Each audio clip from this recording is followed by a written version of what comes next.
YouTube. Bit late. Well, no, I'm not actually late to go on, but a bit unorganised today. So I need to try and work out something to play in the backing track now. Get going. Can't play the C. I'm never in C.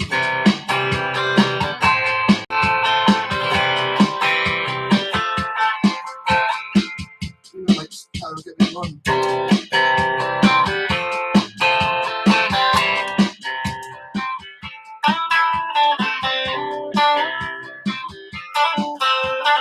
Hey, Daniel.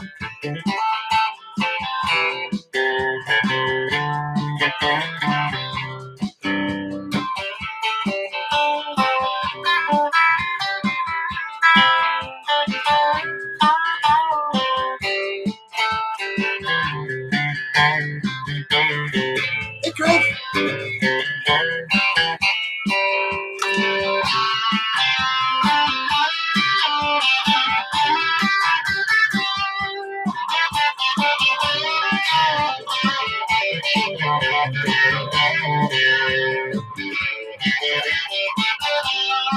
Try shots would be nice too, Pete. Hey, David.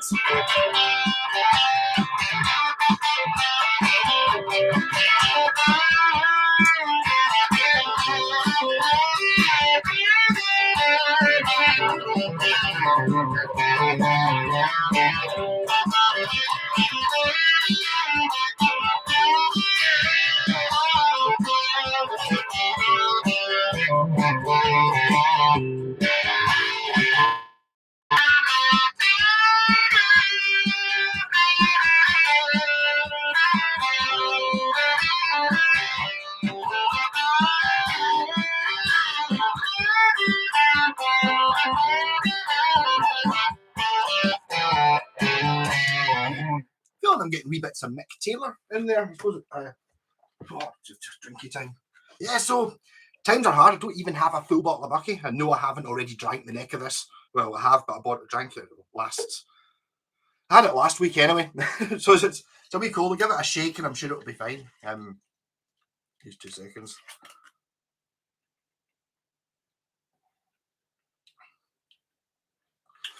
Yeah, it'll be fine after a couple of drinks. When you get a slightly bad bottle of Bucky, there's no such thing. Well, I'm sure there is such a thing as a bad bottle, but sometimes after a couple of drinks to get right into it. So anyway, I'll start with I looked at a new guitar this week. This is a Garant. Doing a little bit of research in these over the years since I got the first one. 1985, somebody remembers seeing these hanging on the wall. So we're reckoning that 1985 is about when this was made. Not very many of them. Hey, Stephen, just getting started. The Bucky, I've not actually drank that much yet. This might be a slightly shorter stream since I don't have as much booze. Although I do have a bottle of Glava there, but that's dangerous, that stuff. Hey, Joe. Not much. I'm talking about not going to say made in Glasgow, but a Glasgow guitar brand. Garant, the electric gate band. Yeah, so what all these companies were doing was importing guitars from Japan in the late 70s and 80s, basically. And I think Mr. Grant managed to get a hold of like an end of line or a failed prototype line, something like that. Yeah, Craig, you thanks. Yeah, I can't go to the shop now. I'll survive. But thanks very much. Thanks for the super chat. That's great. I forgot to mention it last week actually. Get a little bit carried away with the Bucky already. Where was I with this? Yeah, so I can get more telling the story again. Nah, ask me a question, I'll stop telling you the story about this guitar. So my pal Wayne, who was down at Wayne Load Festival, is a guy who works down near, he lives in Colville, which is very near where the Download Festival is. I had a Grant guitar, it was a Les Paul copy, very similar to the Satellite one I've got through for sale just now. And he commented on, I ended up talking to him, I think it was in the comments of my video or something like that. End up chatting away, been a member. I joined his Grant Guitars Made in Scotland. No, Grant Guitars Made in Japan, sold in Scotland Facebook page. End up chatting, and he found one of these on Gumtree, Glasgow. That somebody had, was it a postman, had found it in a skip in the rain. Is the sound resonating and echoing? It should still be. Is it still this microphone? It should be all right. There's not really much. Maybe I'm wobbling about too much. Have I moved the mic? Maybe. Is that better? Is it exactly the same? Just refresh the page. Okay, maybe I don't understand how this streaming thing works. It's a bit mental. Yeah, so basically, he found someone that was selling on Gumtree, and it was like, "Oh, why don't you buy this?" And it was like, I think it was 80 quid or something like that. And I was like, "Oh no, it's the most hideous, ugly look thing I've ever seen in my life. I don't want it." So basically, he bought it, and I said, "I'll pick it up for you, send it down to you." And it was only like a 5-minute detour. It was in the centre of town, and that's how I know when. That's not this exact one. It's one that looks exactly like this though. And he took it to his local luthier pal down south, and the guy was like, "Where'd you get this? This is the most amazing guitar ever. Like the quality of the woods and stuff." And it was like, yeah. So I found a silver one. I've got this exact guitar in silver, and Wayne actually gifted me last year, 2 years ago when I was down there, this exact guitar in this color, but with 2 pickups. So this is kind of an extra one if anyone's looking to buy a piece of Japanese super guitar history, which can be got pretty damn cheap. Somebody swapped it for an amp I had. I had a Granger amp and swapped it for it. But I mean, look at the. You're not going to see it, are you? The flaming in the neck is pure amazing. It's like a 3-piece, or a 3-piece and then 2 extra wings on the headstock. No serial numbers or anything like that. Made in Japan, written on here. Goto pickup, Goto hardware. We're thinking. Not really. There's that coil split. So single coil. And then humbucker.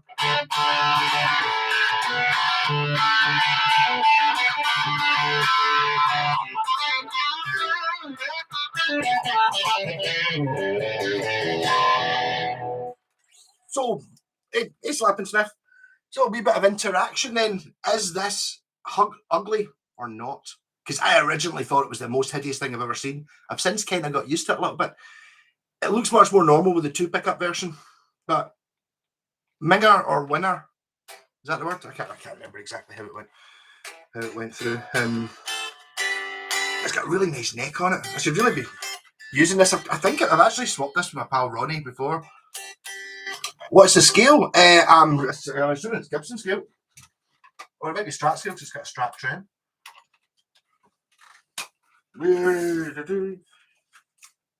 It's Strat scale. There you go. So it's kind of a Strat. I think it's the general. This makes it look weird. There are guitars built by a company called Yoshi, which look very similar. Hey, Ribbon, and also Martin, like the expensive acoustic brand, at one point decided they were going to try and make guitars in Japan, like electric guitars, which look remarkable. It's Sigma, I think the brand might be, and I think this might be what this is, but they didn't get any orders. There's maybe a container left over which Grant has bought and got his own brand put on them. They look very similar to this. Not ugly one bit. To be honest, I still call it the ugly. But I mean, I kind of get used to it.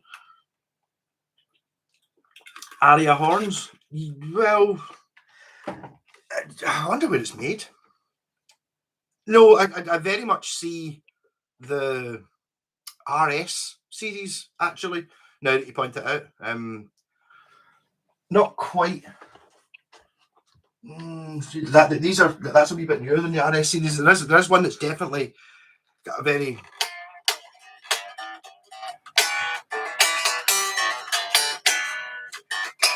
But the problem with this one is, as I said, I've already got exactly the same guitar with 2 pickups, but also the silver one looks amazing. something about silver guitars. My Raider does it.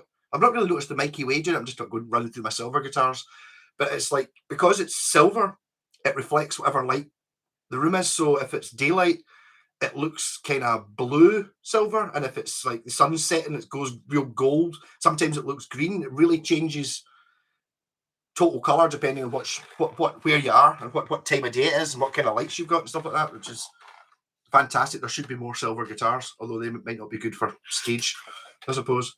Got a Takamine EAN 10, seems quite rare. Had something to do with Martin McCropper. Is that, Craig, is that an electric? I think there might have been a Takamine electric as well. Not really sure. I think the whole thing was going mental in the 80s. I think everything's a bit more stable now, but it was just like in 1980 you didn't really get any original design Japanese guitars. I think there's a couple of sort of exceptions, or maybe a Yamaha, maybe an Ibanez, or one or two sort of, okay, but by sort of 78 or something like that, maybe with these things started coming in, but it was just pretty much copies. And then suddenly they started coming out with all these original designs, which now are bizarre, and you just don't see them in any guitar. I can't think of any other guitars like this just now. It's mental.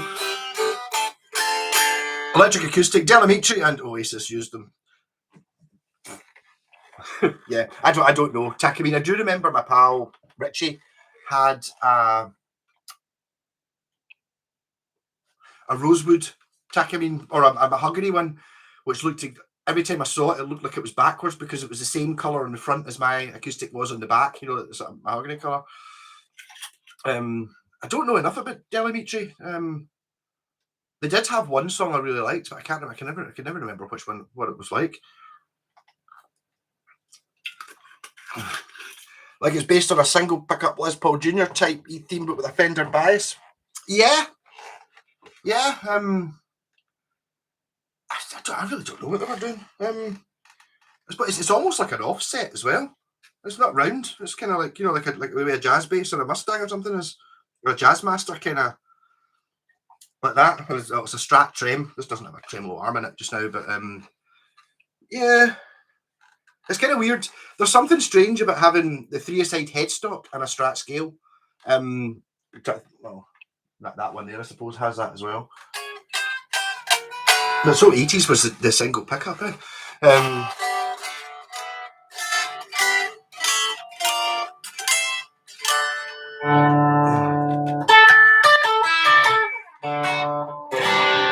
The thing, talking about X-Paps, how's it going?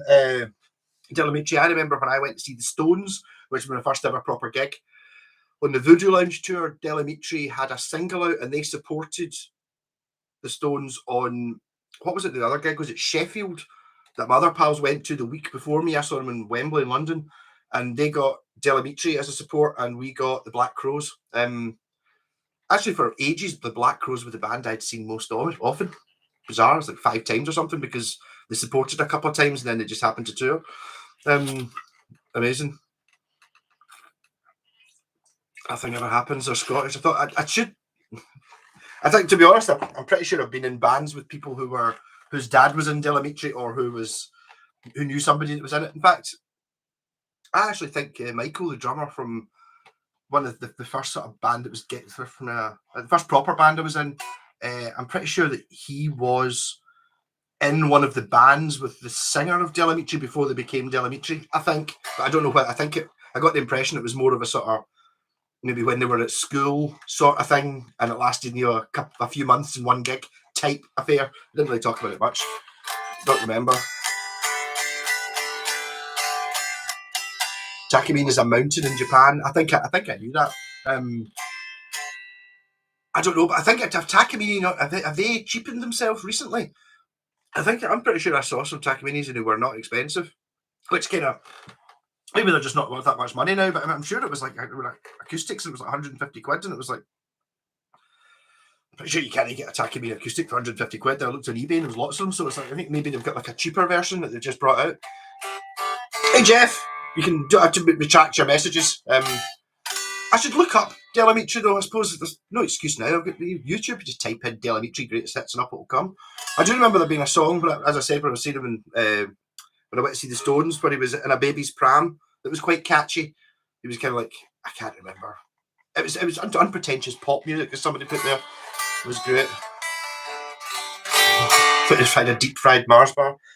Yeah, I was watching. It was a while ago. One of the reruns of QI, and they were talking about the deep fried Mars bars a myth. It was like, no, it's no. I've had one in Falkirk. What was the place called? I can't remember. There's a chip shop in Falkirk that does it, and you could get anything. It was like, it wasn't just Mars bars. It was Snickers or Curly Wurlies or I think I actually had Spam. I had battered Spam fritters, which I'd never seen before. Chips, and me and my dad got like a battered Mars bar between us just for a laugh, just to say we've tried it, and it's mental. It really is. It's like the most thickest, silkiest, most overloading amount of chocolate you can ever have. Really nice. Really, I think basically maybe one like a fun size Mars bar, the ones that are that size. See that if you could have one of them, you would love it. It's like a whole Mars bar. I was quite happy. I was sharing it with my dad, so we only get half of a bite each. Justin is a singer, yes. I can't remember why Michael didn't like him. I think I don't know. There was some reason. Hey Stephen, I'd see the shops you and Scott go to. Nothing is expensive. Just saying, well, yes. Partly because we took a long time. Basically, what we did was we parked up the car, went to the pawn shop, and then went to cash converters, and then the video was kind of half an hour long. So I was like, well, I'll pause it, and then the next episode is that we're going to the expensive shop across the road, guitar, and then we went to Merchant City as well. So there's and we didn't actually even go into Strung Out. There's basically 3 guitar shops in this area we go to, and then the pawn shop and the cash converters are the bonus ones. And that's all I did. All I did the video of. But I mean, no, some of those guitars were real cheap. It's when you go into a shop and it's like you're sitting there. And I think the pawn shop had a couple of Yamaha Pacificas at was it 70 quid and 75 quid. Then into cash converters, and he had one for like 65 or something. And it's like, you talk about learning to play the guitar, Yamaha Pacifica, man. That's exactly what you want.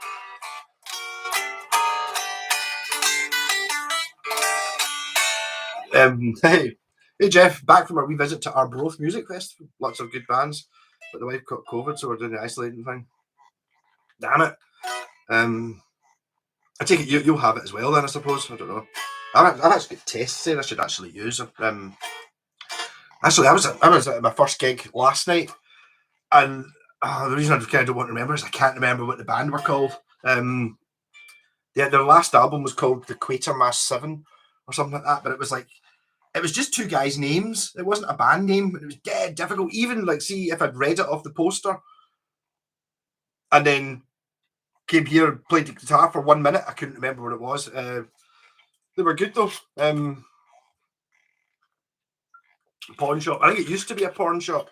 I don't think it was ever called. I'm sure at one point when it opened up as a pawn shop in my era, it was definitely called Tron Pawn at some point. But I don't know. What I think actually I didn't mention the story of that is that there used to be a shop that was out past Merchant City. It was just on the edge of the bars called the General Dealer, which was basically a big pawn shop that sold lots of hi-fi stereo parts and guitars that might even have sold, moose heads and guns and basically sort of anything. And there was a wee shop around the corner from that, which was a wee guy who used to sit in the shop and he would watch horse racing all the time on a wee black and white telly with a terrible picture, and he was always really grumpy. I think the guy the wee grumpy guy, his son fell out with him 20, 30 years ago or something like that, and inherited all the guitars from that shop. So I think that might be what's in that pawn shop. There's a shop on the other side of the high street, which just says got gold bought and stuff, but I've never seen it open, and apparently it's just full of guitars. So they're kind of filling the pawn shop up, and then once they sell 10, they go across the road and get another 10 old ones. So they might have some crazy stuff in there that's been there since not the 80s, it'd be since the mid 90s, I would think, that when the General Dealer shut down, or when the wee shop around the corner shut down. And back then, guitars were funny. Some things would be expensive. What we would class now would be quite expensive. Some things were stupid cheap. Things that have now caught up.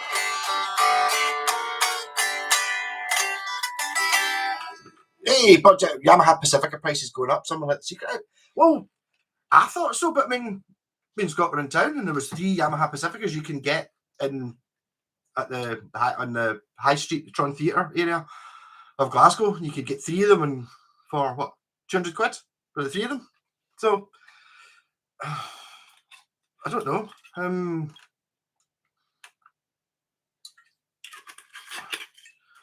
John Pawn. The name does stick, and it's obviously you say pawn to rhyme with porn because it's. Although according to Scott, actually used to be a pawn shop. He's older than me. Do you know the reference Quatermass? I know there was a band called Quatermass. I know the Quatermass Experiment, which was like a 60s thing, which I remember watching when I was very young and being terrified of it because it was a bit where it's like, I think, did they not find like a crashed rocket and it's got something in it? And the guy just goes, it burns. I remember that. I don't really remember anything else after that. But now I've got the internet, I'm sure I could probably find the Quatermass. I think it was maybe films or something like that. Pacifica's online prices. Well, the thing is, they're expensive new now. I dare say they've likely been specced up. So I think if you buy like a mid-90s Yamaha Pacifica 112 and then buy a 2-year-old Yamaha Pacifica 112, I think generally it's got better pickups and they've kind of refined the design. In fact, I think the new ones have a splittable humbucker and a P90 in the neck, which is a fantastic combination. It just gives you an amazing range of sounds, arguably better than an HSS, I think, just because it does a little bit more. But the thing is, the Pacificas were never really that cheap. It's like I did actually buy one for 20 quid once. The one I put 4 humbuckers in, something like that. But it had no pickup. I'm thinking about, okay, I paid 20 quid for it, but I don't think it had tuners or any pickups or a scratch plate sort of thing. The natural one actually looked really good. It's like one of those things. I will buy any Yamaha Pacifica I see for under 50 quid, basically. I don't think I've ever actually done a bucky caster. I have done an Iron Brew one because I bought a blue Pacifica and all I did was paint the scratch plate orange and stick an Iron Brew label on the headstock, and that was it. They tend to be a bit nice to be painted up. I think Quatermass in the Pit, yes. I know it's black and white, wasn't it? The sci-fi thing. Hey, Sam Black. PV Raptor Maple Fretboard, $200. Does a PV Raptor not look a little bit, not entirely dissimilar to this? I can't remember which one. I think it's the Predator was the one I had a couple of. But they are good guitars. They're good. I don't think they're particularly desirable. The shapes are a bit, I suppose, kind of suffering a little bit in the way the Pacifica does, where it's kind of like a Strat, but not really enough like a Strat. A bit sort of not really sure what it's trying to be. It's kind of trying to be too middle of the road. I think the Predator suffers from that a little bit. I'm not really sure what a Raptor is.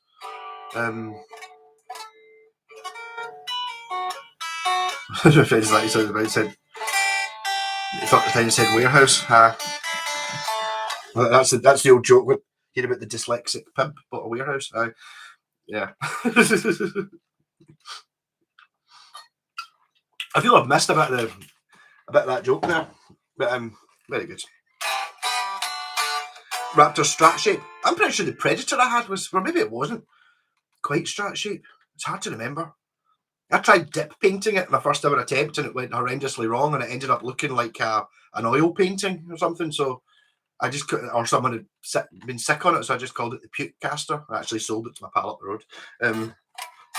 Definitely a work of art. It was a single pickup thing. So I'm thinking single pickup looked like this, but I can't really remember the shape. Fun.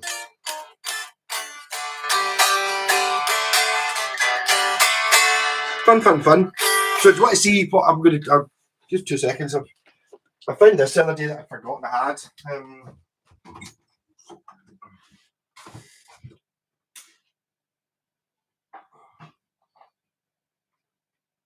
thinking of doing a wee video series on it. I got this off my pal Tony, and it's like, you know, you get dirty guitars. It's like, oops, how it's. I mean, the thing is, it's a vintage. I've had this is obviously you can see it's left-handed as well. I had a right-handed one of these, and it was an excellent bass. So this one is, I mean, this. I think all I can really do is clean it and make it work. Really, it does. It's not going to suit being a bucky or anything like that, I don't think. But it's just interesting to see just how. I mean, if I'm going to be able to get these screws out, I think what's happened is this has been sitting under a drip in a garage somewhere, but these screws are just like rusty domes. Be really nice if this pickup works as well. And then it's like, well, could I make it into a? Nah, it doesn't. It doesn't lend itself to being a right-hander, does it? Nah. There's ones you get. It's just a bit. Yeah. So basically, I don't know. I just showed. I showed that because I found it when I'm finally getting through my big massive pile of guitars that are sitting through there. Just gradually working through. I've done a Bucky Telly, and I did the Bucky Van Halen, which I'm not really ready to announce it exists yet. It's got an incredibly cheesy feature that's very good. Yeah, sorry there, Steve. I don't long enough for a chat amongst yourselves. Keep missing out on PV rotors. Oh, I want. Am I right in thinking the rotor is the sort of like an Explorer apart from it's got notches in it? Is that the rotor? I think it is. I had one of the few times I ever bought a guitar magazine in the 90s. They had one, and it was a purple quilt top, mad binding. You know, the sort of really excessive binding on it. The sort of mother of pearly stuff, and I think it even had its own type of tuners. And it was a fantastic looking thing, and it got a pure super good review in the magazine at 500 quid or whatever it was. And I've just not seen one. I've been looking. I've seen a couple of black ones, and they kind of tend to go for well, I'm going back maybe 2 years. Last time I saw them, they were like 250. It didn't seem an awful lot of money for it. But if it had been the purple quilt one, I would have totally gone for it. But it wasn't. It was the black one. There's also I quite like the PV Vandenberg, or I think they call it the V type. Quite fancy one of them. You can get it in exactly the same, probably because it's the same age, the same colours as the rotor. Fantastic. Hey Bobby, how's it going? You woken up? Went for a wee drive today with Bobby. Is now better, and like an hour. We went. One of the roads was closed, and we could set the diversion, and it was too busy talking. Basically, it's like when you're putting on the car not on your own, and took me around a big half-hour circuit, basically following the detour signs, the diversion signs, and ended up at the same bit. Like I know this street, just going down the same way. So basically, there's like a half-hour detour which didn't detour you. The fun you have in the car.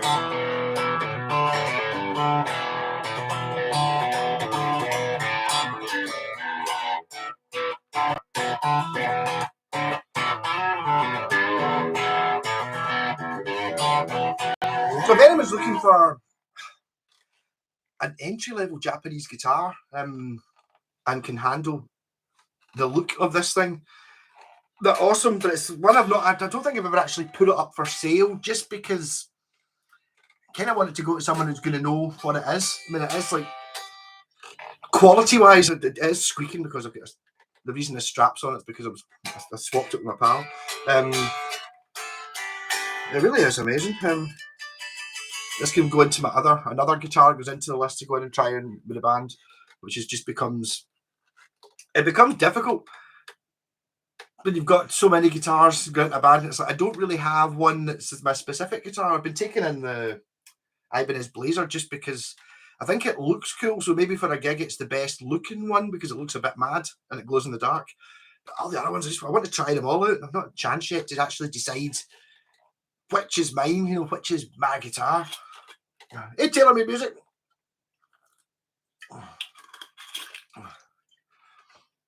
Oh, right, yes. Taylor Made Music. We're talking about the Squire Jazz. Is it called a Jazz Mini, or just a mini Jazz Master? That was I thought that looked like a really good buy. Came with a wee Marshall MG amp as well. That one I sold to Blackfoot Tooth Fox. I had 3 people wanting that amp off me. That was a 15 though, so you might find that the 10's really easy to sell. But I mean, I know if it's anything like the Bullet Mustang, which I think it pretty much is, the Squire Jazzmaster, I think it's kind of a very similar guitar. Although my pal Dava has one, he doesn't like it, but I'm not sure. I can't remember exactly why. He likes the Mustang. You're going to be selling on a Daisy Rock Star. All right, that's probably the model name. Daisy Rocks are ones that you always see and think like that. I totally buy that for 40 quid, buy that for 50 quid, and they're never 40 or 50 quid. It's like you look at it, it's like a horrible looking thing that's shaped like a butterfly. That's only, I don't know what scale it is, and it's got no strings on it, and it's all dirty and covered in stickers, and it's still 150 quid. It's like, I know Daisy Rock are owned by the guy who owns Schecter's wife, I think.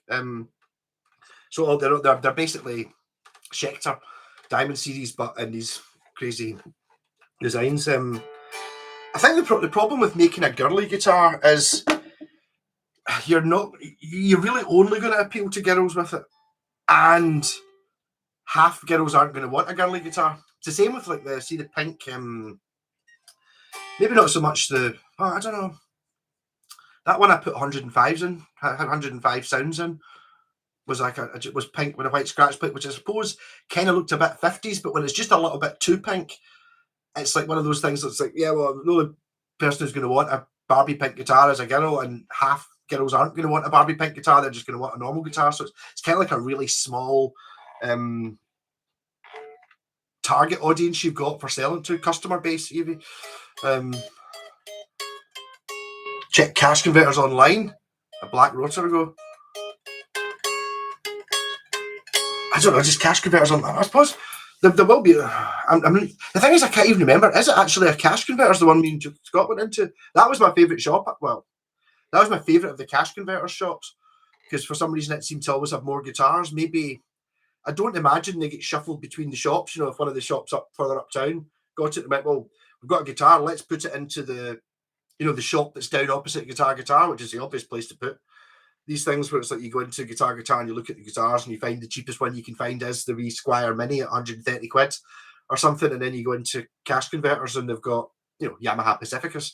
The thing there, I suppose, is if I was to buy it, that would be totally fine. That's what I would buy, the Pacifica, because I know that if the electrics didn't work, I could fix it, or you know just what to look for. Because we things like I think the one that was cheap only had 5 strings on it. So why is it only got 5 strings? Does it have 5 strings because one snapped, which is perfectly reasonable? Or does it have 5 strings because the saddle's missing? Or does it have 5 strings because the tuner doesn't work? Or is there a notch out the nut? There's often a reason for a guitar not having its strings on it. I'm kind of a wee bit. There's a guy selling down, I think it's down in Ayr somewhere. I hope he might be on here.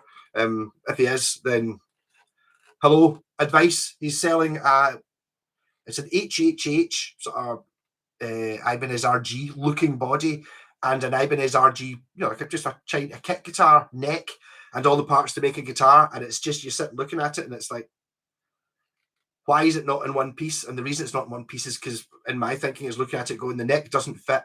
There's something seriously wrong. He's not thought about it. He's bought all the parts and it's not worked. So you've got to make it work. So if you can buy a guitar that is at least complete, yeah.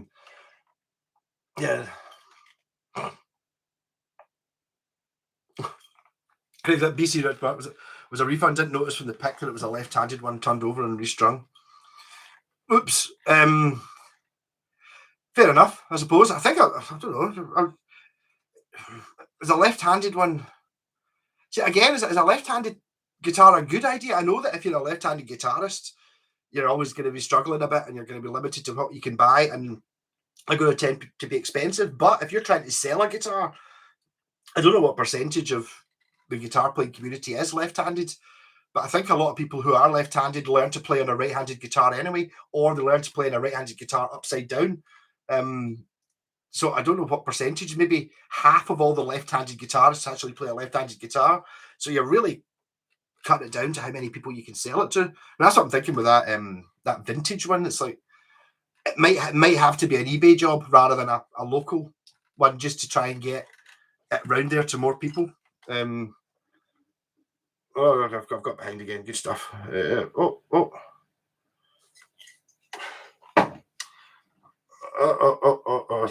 on. I've lost my cursor. It's disappeared. Hey, got it back. Got it back.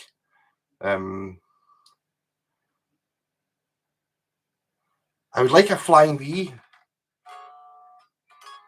There was a West Tone one on eBay, apparently China made and no good, question mark, 90 quid. I think if you look at my videos, I did a guitar, it was a Mockingbird. I don't know if I've seen a V West Tone. But they did Mockingbirds and Warlocks, and they're not absolute rubbish, but I mean 90 quid brand new is a reasonable price for them. They're not worth that used. It's all right. It's not completely unplayable, but it's by no means good.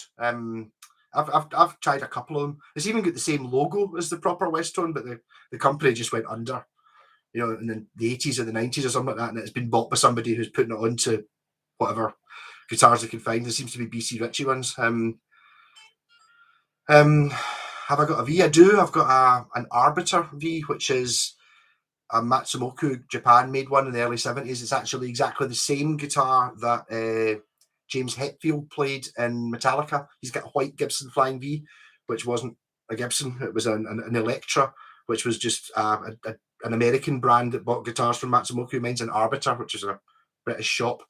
And it's absolutely brilliant. It's an amazing guitar.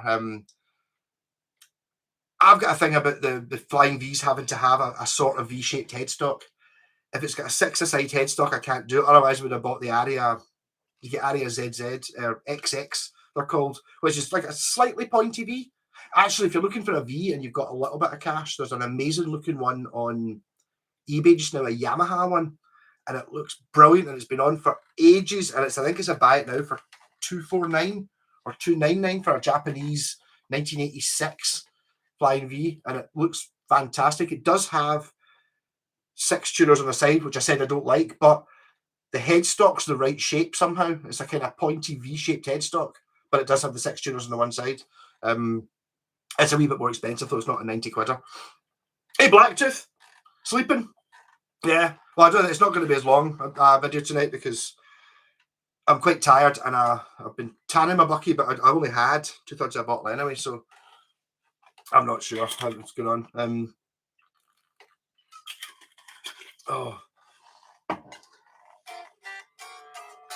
Yeah, where are we going now?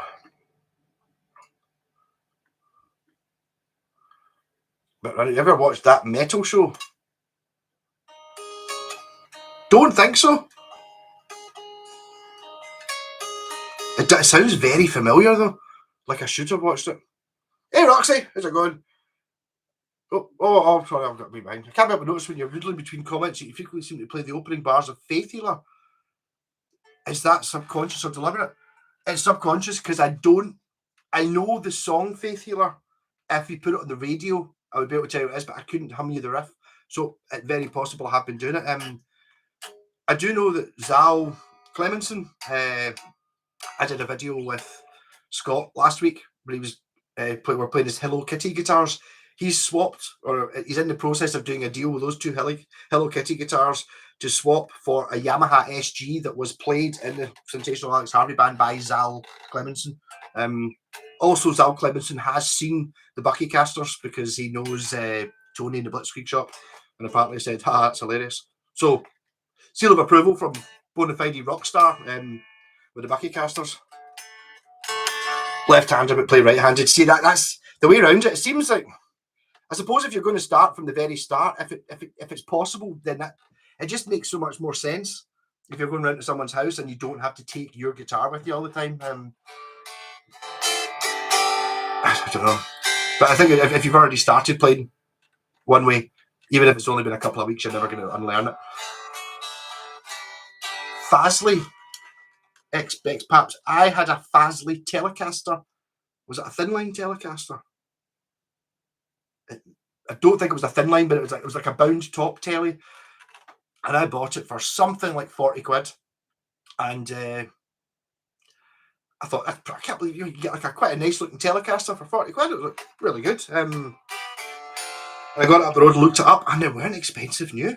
I think they were 75 or something like that, and it was fine. I think probably very similar to your Glary, or maybe a bit lower than your Harley Benton. But I mean, it was a fine guitar. It was good. It wasn't in any way a pro guitar, but I mean, it wasn't. It didn't have jaggy dead frets and stuff like that. It just worked. Yeah. Cash Converters web shop is nationwide, but many jams and a few lumps of coal. I think the trick with the you get your money back if you don't like it. The trick with Cash Converters is if you're buying something that can't be found on eBay, like this, if you put this into Cash Converters, I don't know how much they would give it to you for, how much they would give you for it, because you type in Grand Guitar and there aren't any, and there's nothing that looks even remotely similar to this. So they would just go, they don't know what kind of guitar it is. They'd probably give you 20 quid for it. They'd probably sell it for, I don't know, 100 quid. I don't know, but I mean, so you get like rare ones that don't appear when you look them up, especially if it's a strange make. I don't know how you'd be looking at. I mean, the chances are you might be seeing these sort of things coming in, and it's like, I don't know. It's like, who knows what it is? It's like this Washburn or like Aria Pro, but both of them are still going just now. So it's like, they just look in. If you type in Washburn and look for a guitar and you don't know what model it is, it's like there's lots of super strats, and I'm sure there's lots that kind of kicking about 100 quid. So you might get one for 100 quid, even though it should be worth 10 times that.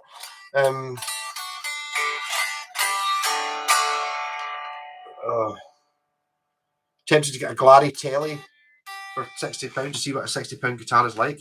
There's actually, JP, you're up here, aren't you? Somewhere there's a guy, Stephen Goodward, selling a Glary telly thin line in Alloa.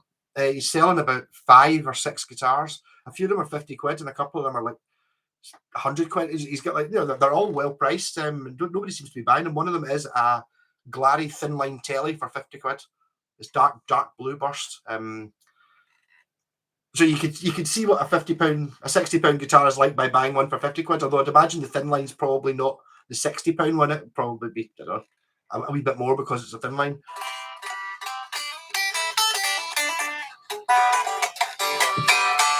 Thanks for the V. Is it all black? It is all black. The Yamaha one. Yes. I just think it looks amazing, and I've never come across a Yamaha that hasn't been amazing. And it's an 80s Yamaha, so I bet it's fantastic. Try to scroll slowly. Hey.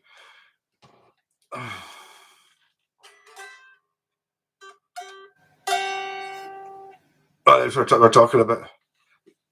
Hey, Stuart. Sorry, I'm a wee bit behind. I need to watch this metal show. It kind of sounds like I might have heard it. Banger TV. Glary thin line, absolute junk. Is it? I don't know. It's one of those things. JP, you're in Belfast, right? I know who you are now. Yeah. It's just basically just kind of looking all the time, isn't it? I mean, I can't imagine Belfast that different from over here, really. But especially if you're looking at your local ads.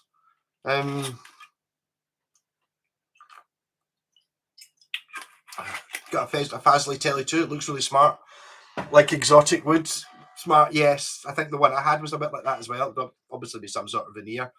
The neck was pretty raw. Yeah, I would give it that. It's like they didn't finish it. But I mean, it's like they bought the cheap part. What's important, and it's like, as you said, shimming the neck, staying the neck. But if you're paying £60 for a guitar, a guitar shop will charge you £100 to set up a guitar. So they've not looked at the £60 one. They've taken it out the box and given it to you, and nobody's had a look at it the factory, otherwise it wouldn't be 60 quid. So a good one to mess about with. You fancy learning how to do just the wee things.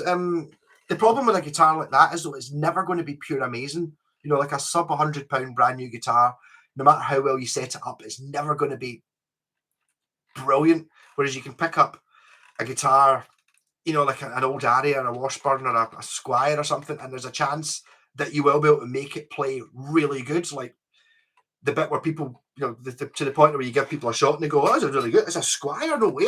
Yes, you know, it's like you should be able to do that. Hey, Mr. White, how's it going? G&L Telly thin line, many like under $400. G&L, I've actually got G&L Telly pickups, and that I don't remember if it was a thin line or not. The P90s. It was really nice. I wasn't. Oh, I forgot to mention. I've not done the video for it yet. That's why I wasn't impressed with the routing and below the scratch plate on the G&L. It was a bit rough. Whereas if you look in below the Japanese ones, it's like totally neat. It's pure spanking gorgeous. And I just now I've set it up. I've not done a video on it yet. EVH, which I think are maybe made by PV. I'm not sure. You know, it's a Van Halen type one. I took the back cover off it, and it's like the routing is beautiful. It looks like one inside one of these Japanese ones. So I don't know who makes that, but it doesn't make any difference the routing, obviously, because you can't see it. All it's doing is, but just when you look at it, they've done a really good job of the route. You think, well, they maybe spent a bit more time selecting the woods or doing any of that sort of stuff. I bought a PRS SE EMGs.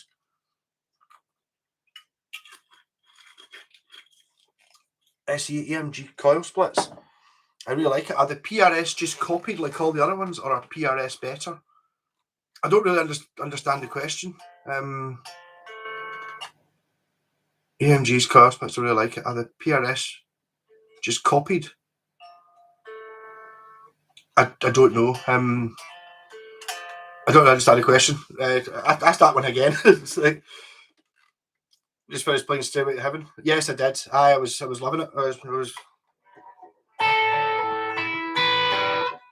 yeah, totally.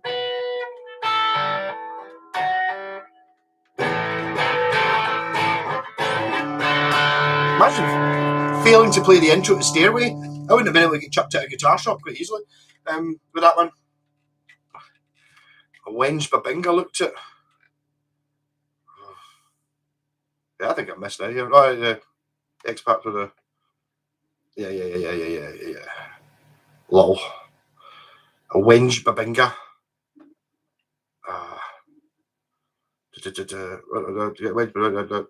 R. Hey, yeah, I would say hello to Mr. White. How's it going, Mr. White?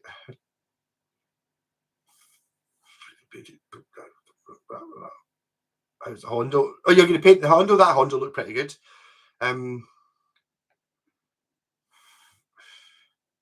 Original 80s PRS were great, not cheap at the time. They weren't. They're not cheap now. I don't know. I've got something. I mean, I'm not a huge. It's Buckfast tonic wine, which I've nearly finished because it wasn't a full bottle. I don't. There's something about the PRS thing that you play so much of what it is you play is what you like the look of, and there's something I don't know. I don't really like the look of any of the PRSs. I don't know why. I don't think I've ever played a real one. I've played a few of the SE ones, and they're fine, just like a Samick guitar. But if it doesn't have the spark of interest to it, that's the thing. Like, see, like if you're buying a Flying V, assuming it's not absolute junk, if a Flying V is for you, you'll love it. But I mean, on the other side, if you don't like Flying Vs, it doesn't matter if it's the best playing guitar in the world. If the Flying V doesn't inspire you, then it doesn't. And I think a wee bit that way with a PRS for me. It's like they don't really do anything.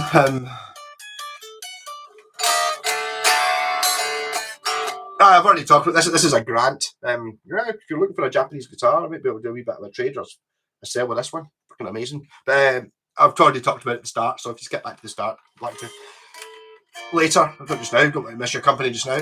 Thing to do is unfinished necks. All right, you can just sort them out by actually.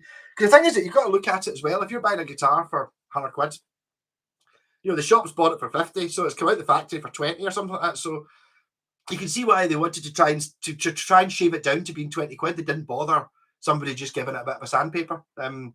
So yes, it could be, but when there's a lot of people who like the satin necks, and it's like I don't get it. It's just one of those things that's like they kind of Gibson did it a bit with their when they brought out the SG Special faded after my SG.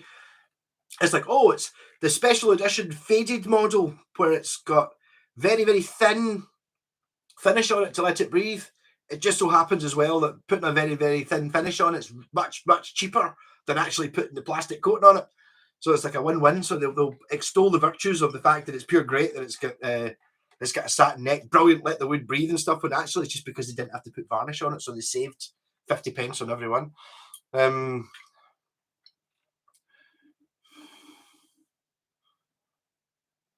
Yeah. PRS selling point, they could sound like a Strat, a Telly, a Les Paul.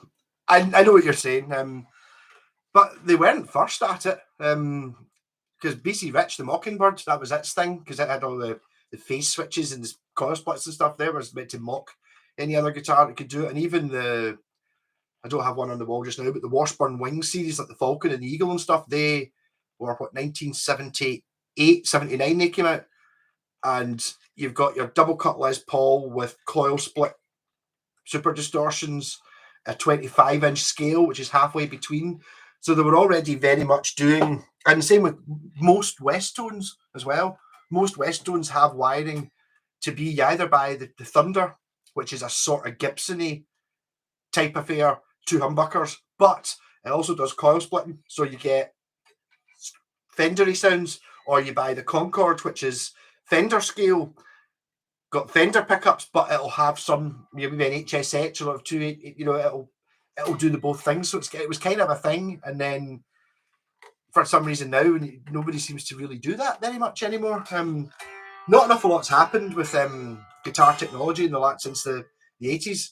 It's like when they were bringing out the fiberglass bodied ones and folk were coming out. Westone might have invented the HSS or the HSH lineup, because I've never seen it in any other guitars in 1983. It was a thing, and then it kind of went out of fashion, and then people just wanted it. I just want a Stratocaster, 3 single coil pickups, 5-way switch. It's like, fair enough, but having extras is good.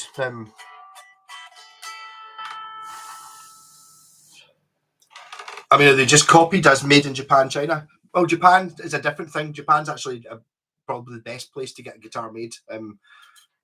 Being a big, massive Japanese guitar fan. No, they're made to their own specs. They've got they use the same factory as Chapman guitars do. Is it World Music or something like that? I have had a couple of World Music, whatever that factory is in Korea. But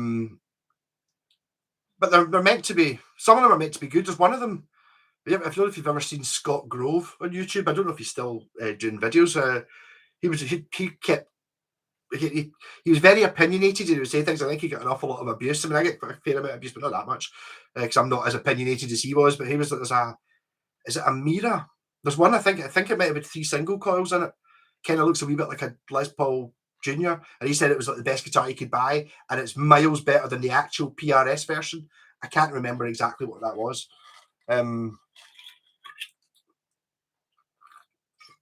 But is it are you paying for the name? I don't know. I suppose you're paying for the design rather than the name, because you're getting a PRS. What the SE, which is one way around it. Like obviously a Gibson, when you get the cheaper range, doesn't say Gibson on it anymore. It says Epiphone, or a Fender says Squire, whereas a PRS still says PRS on it. It's got a truss rod cover that says SE, which is kind of fair enough, because if you look at like the ones that a lot of the SEs are copies of, they're like 12,000-15,000 pounds. So it's like, oh, I see you've got a PRS there. It's not a case of, is that the £500 one or the £1,000 one? Is that the £500 one or the £5,000 one? And it's like, well, you're playing it in a rehearsal room, so it's unlikely to be the £5,000 one. I don't think it really matters. Hey, Richard Carr, you should. It's an amazing guitar. I will need to get a trem bar that fits though. I did have one actually. I swapped this with, I can't remember what it was, my pal Ronnie, and he was like, "How come people lose tremolo arms. Have you ever lost a tremolo arm? I was like, I don't think I've ever lost one. No, that pure raging, and I got it back. I was like, where's the tremolo arm? Is that I lost it? It's like, you do know that when last time you were over, you were talking about. He's like, I know. So there you go. Well, guitar playing badges, but if you want to buy it, give me a message at Mad Malcolm Guitars, and I'll do a deal. You like satin neck? Or the guitar played by PRS thing sounds awesome. Possibly, but maybe it sounds awesome because the guy pure loves it, and that's really what he wanted, more than the guitar. Maybe I'm sure there's an element of that. I'm sure it does. It depends what it is you're trying to do. I mean, that band I was watching last night, which I can't remember the name of, it was just a three-piece guitarist who sang, a bass player, and a drummer, and it was amazing what he was doing. He was playing like an old Epiphone hollow body, sort of casino-y type thing, but it was a small body with a Bigsby on it, and it was just. Physically, I could have played everything he was playing, but it was the fact that it was just kind of. It was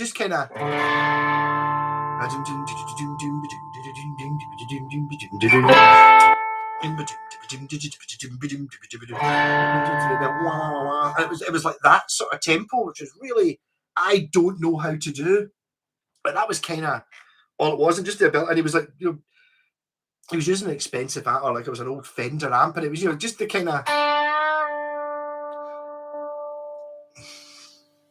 like that's the real time what he was playing during it. It was amazing just how little you could do. It reminded me very much of the Doors, but without a keyboard player. But that kind of the way they can kind of chunder on, not really doing anything, but it's just all about the feel and stuff. I'm really impressed. I really would like to try and get a bit of that into Kraken House, because I was sitting there, I was telling Ali earlier on, it's like we put so many bits and so much work into like a 2.5 minute long song, and he was coming out and literally just.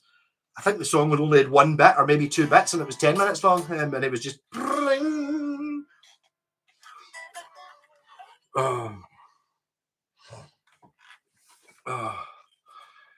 I like a satin neck, Pontiac. Oh, you're not popular up here. I don't like a satin neck, but that's just my.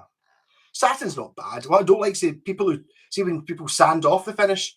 There's like I sanded the finish off, and you look in the back of it, and it's pure black with just hand sweat. Ugh. It's not a nice. Maybe if you're buying a new one, that's fine. But if it's your guitar, you're never going to sell it. But buying a second-hand one that someone's sanded the neck down to make it smooth, and then it's just all their bodily fluids in it, doesn't appeal to me.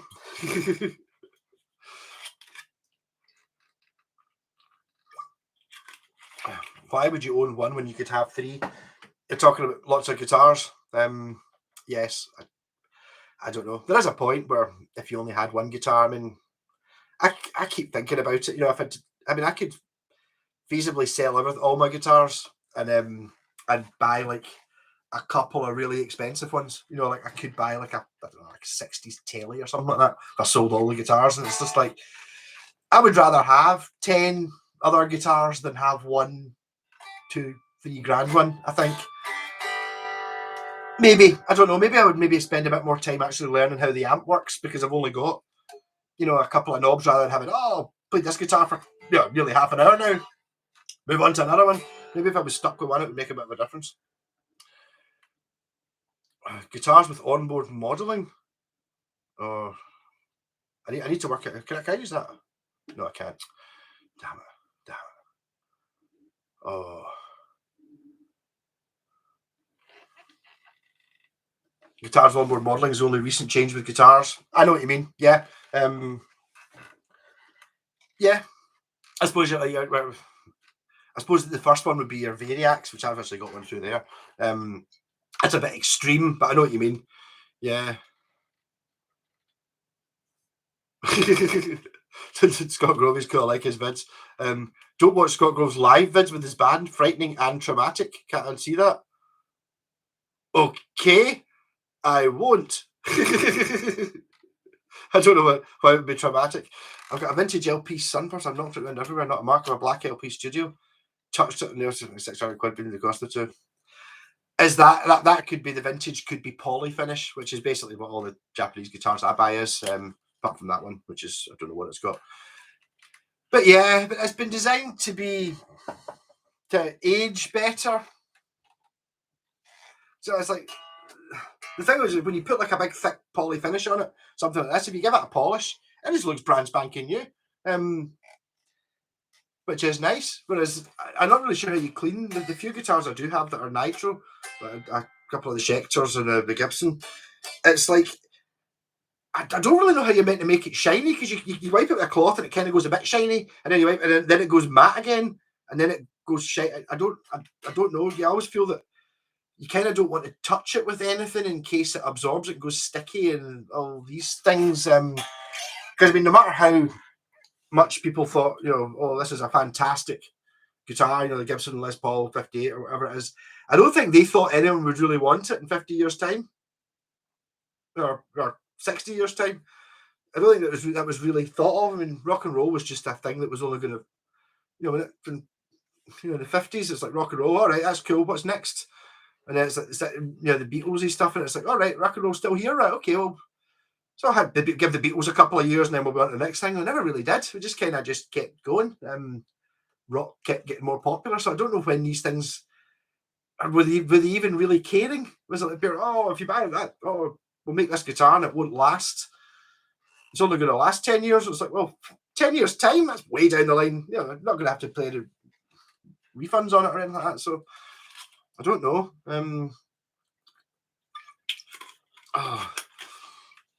SE Student Edition. Perfect sense. Get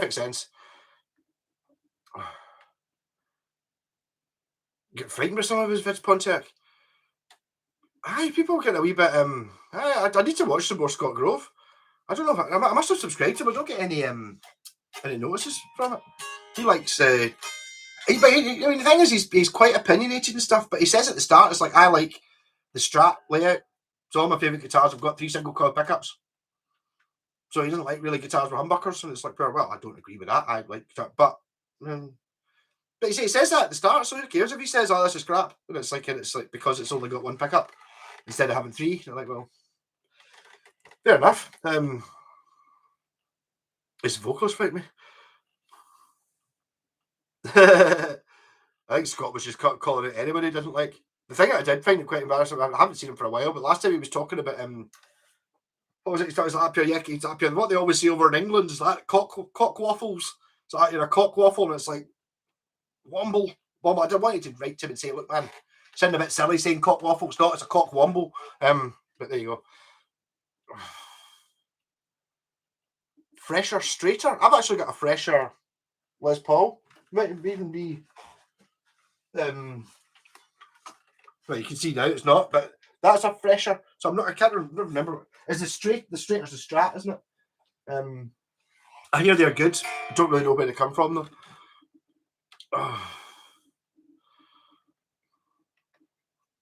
just getting caught up. I'm kind of getting there.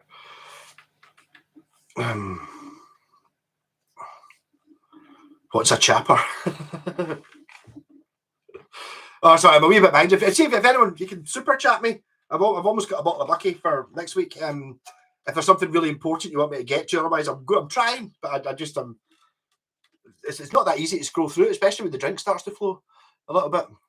The door's not doing. I do mean that in the nicest way. Perhaps the door's not really doing anything where it is.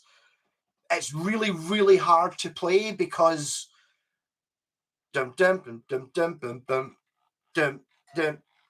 There's nothing going on. It's not nice and easy like Black Sabbath where you get da da da da da da. You've got like lots of gaps, and it's all about the vibe and stuff. I mean, the Hollywood Bowl concert is fantastic. I'm a huge Doors fan. Amazing. Talking about this with someone earlier on tonight actually.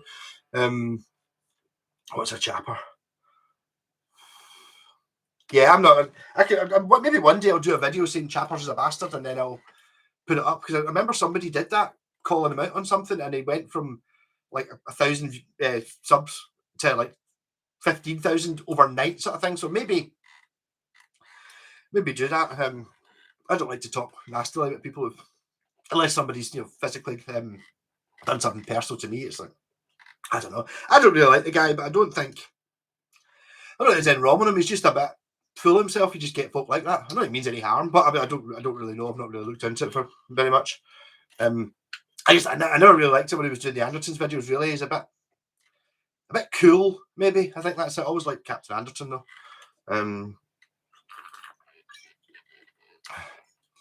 A bit of Scotch Brite, lacquered neck makes it slippery enough and still protected from palm grunge, or at least works for me. I don't get this. I think there's different types of sweat. Because I mean, I sweat on the guitar neck and stuff like that, and you get horrible drips round about the bridge. But it doesn't. My sweat doesn't go slippy or sticky. It just gets wet. So I think there's different build-ups. I mean, one of the guys I've fixed guitars for before, he's got acidic sweat. And he gave me these guitars, and I think they were quite expensive ones. One of them was a John 5 Telecaster. I think it was like 4 or 5 years old, and honestly, the bridge looked like that. That one that's been sitting in a damp garage. That bass, it was like pure. The actual metal had what looked like bites out of it. It's like turning into sponge. And I was just like, "What the hell are you? What have you been doing? Let's just store it out on the roof." It was like, "Pure, no man, I've got acidic sweat." And it's like, "Pure, wow, you don't have acidic sweat, really." Lovely guy though, but I mean, it must be a difficult one. If I was in his situation, I would be totally. As soon as I stopped playing, it would be getting wiped down to get rid of it with whatever alkaline is. Soap? No, what's alkaline? Baking soda, whatever it is, to try to absorb it. I don't know. But is he an internet bully? I don't really know. Don't know what a chapter is.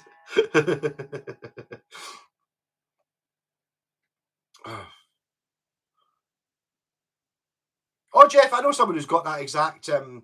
It's more equal space though. Yeah, that's original. It's a coil split is standard. Coil split was a thing in 1985 that you had to have. It's like, don't have coil splits, get it. So it's like I don't know. I mean,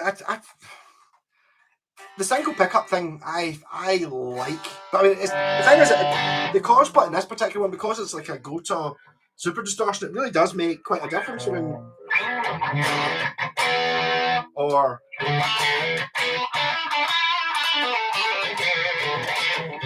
it's very Telecaster, this guitar, because that's there.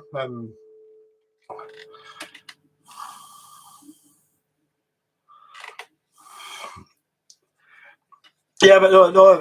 My pal Dava, he's not saying in, but I think he's probably watching tonight. Recently got one of those, the Encores, which is this exact color. Pretty much brand spanking new. I think it was almost like a new old stock thing from like 1988 or whatever it is.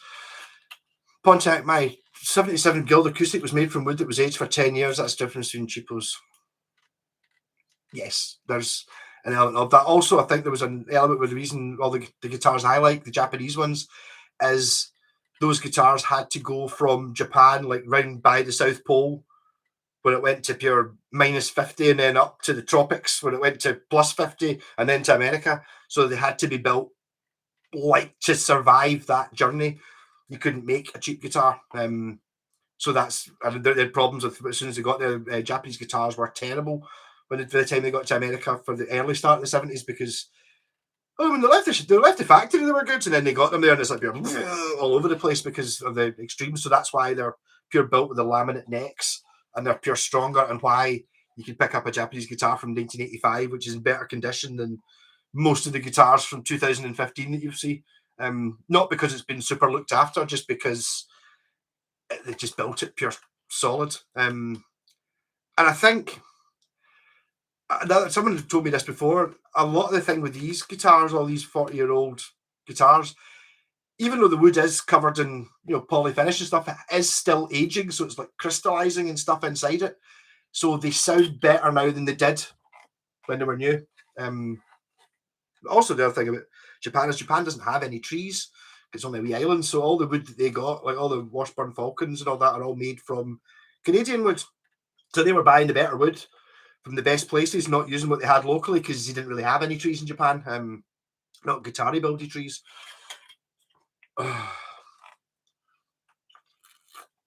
Hey Daniel, have you thought about the video idea came up with all the concerts you've been to with the tickets? I've just remembered about it right now. It'd be like a sort of reminiscing thing. I was going to say I could do that in the car, but I'll be driving, so I don't want to know about that. See, I wonder if there's concerts I don't actually remember going to. I don't think so. It could be good. The thing is, the problem is it could be a very long video. I'd need to really curtail myself in a bit and try and not tell you a funny story from every gig, or have it like a. Remember the Reverend I Am Jolly from Scotch and Rye? So I think it used to be called Evening Call. I remember actually being on the telly where you would get like a priest or a vicar or a minister who would just have like a wee 5 minute nice wee story to ended before they turned the TV off for the night. Maybe I could do it like that, like a wee 5 minute. Yes, I saw the Rolling Stones Wembley Stadium 1995, and a wee 5 minute talk about it, and then next. Yeah, good. I'll have a think about it, see if I can work it in. I've actually got a problem with content just now, just having too much.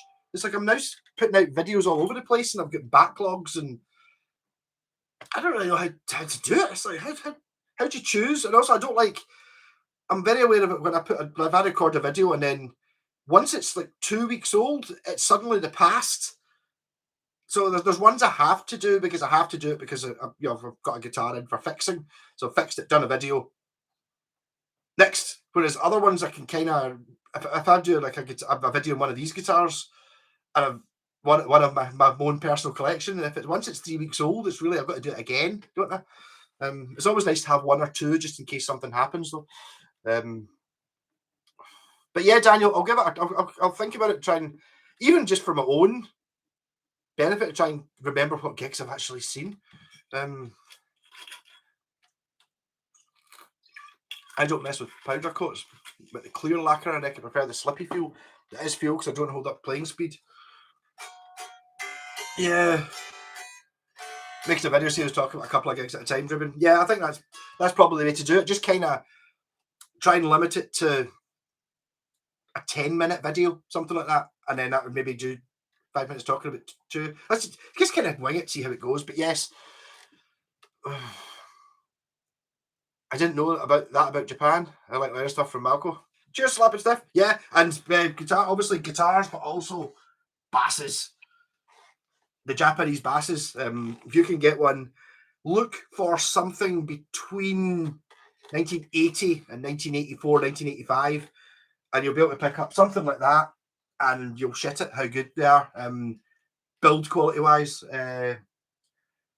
Actually, if you look at what was the guitar? It was the West Tone Pantera, which in 1986 was 375 quid, which is like.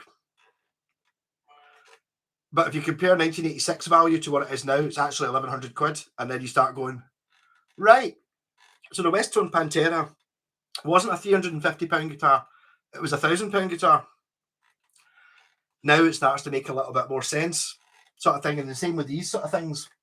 Yeah, I don't know, 250 quid, something like that, 300 quid, something like that new. Okay, you don't get a guitar like that for 300 quid new now. You're looking at a minimum £1,000 to get something that's even comparable to these. Because the way things work, the time you put it up, a lot of bonding with the instrument worker and acts kind of helps me bond with it like a nervous horse. I know what you mean. I think, see, some of the guitars I like best are ones that were really dirty. Like, I like the dirty one. But it meant it's like when it gets to a certain level of mankiness, I completely strip it again, innuendo. But right down to component parts, clean every bit, put it back together again, and then once you've done that, when you put it back together again, it's amazing. Whereas other guitars I bought, one of them, that one's one of them. It's not 100% mint and clean the way I like it, but it's not pure minging. So it's kind of sat there. If it had been pure minging, I would have stripped it, cleaned every bit, put it all back together again, and it would be playing like an absolute dream. But because it sort of works as it is, it's made it a little bit different.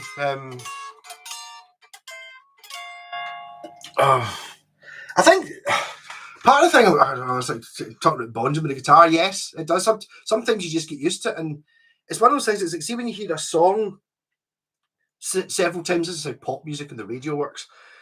There's a song you sort of like, and then you get subjected to it all the time. Eventually, you end up loving it. Whereas if it's a song, the first time you hear it, you absolutely hate it. Every time you hear it, it gets worse. So that's the same with guitar. So if you get a guitar like this and you go, oh, well, it's quite interesting. Yeah, I think I quite like it. in a couple of weeks, you'll absolutely fall in love with this thing. Whereas you might pick it up and go, oh, the neck's all the wrong. Oh, I hate this. In a couple of weeks' time, you won't. But it's just that. Hey, Finn, how old are you, Malcolm? I was 8 when this guitar was built. 7 when this guitar was built. In 1985. 86. Yeah. You get the idea. I had my Irish Pistol Pantera for some time. Poor just been trying to sell for months. The Pantera's a funny one. Because I mean that was an expensive guitar. I bought 2 of them. I traded one for that. So it kind of worked out quite well for it. It's a fantastic guitar. It's like a really, really well-designed guitar. I think it was a bit more expensive than all the other Westtones. I think Westtones had fallen into the problem of making what everyone thought were cheap guitars, because I mean they were quite cheap. They were like a couple of £100, whereas a base model, Fender Strat or something would be 500 quid. These come out at 200 quid, same quality level. But and then so when they tried to do a more premium one, when there started being problems in Japan with the exchange rates and stuff, people are going, oh, I don't know like that. It's like if you're going to buy, like a Ferrari type car, it's like, oh, I'll buy a Porsche. Yeah, I'll totally buy the new Porsche. Oh, what about the new Fiat Panda? It's the same price as the Porsche and goes the same speed. And it's like, but it says Fiat Panda on it. I'm not driving a Fiat. There's an element of that in it.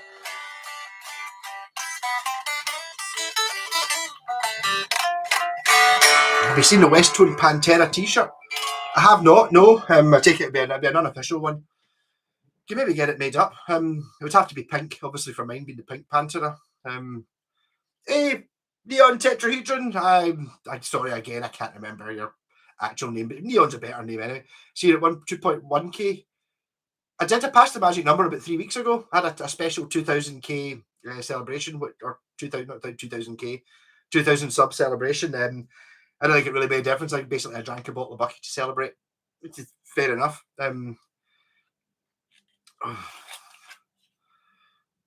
Pantera, it's a funny looking one. It was not one that in a picture really did anything for me. Sounds like an excuse to go and get it, really, doesn't it? Just 2 minutes. I know exactly what it is, so it shouldn't be. If you talk amongst yourself, that should be really quick. Got it.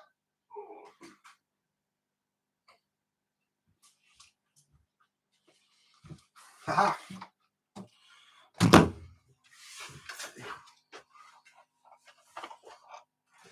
Yeah, so what are the chances of this being in tune? The chances are none, so why am I plugging it in? I don't know.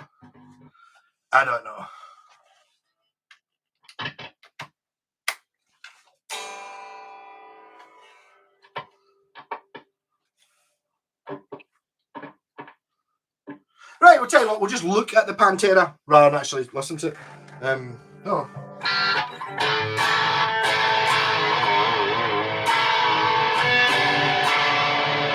Yeah, so even the bestest of guitars, if the temperature's changing daily and you've not played it for a month, then don't bother.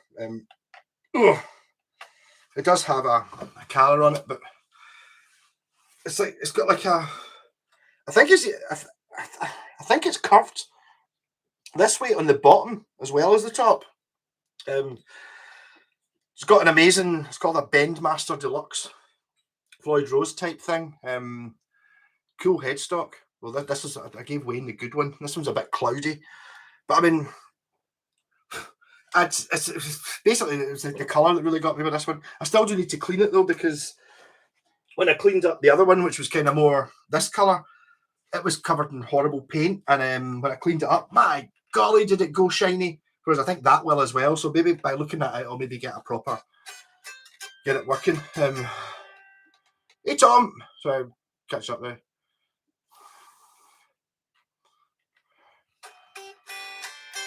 Their tech tips. Where are all the tech tips? I don't know. I don't think I've been asked for any. Someone was talking to me during the week about a Telecaster.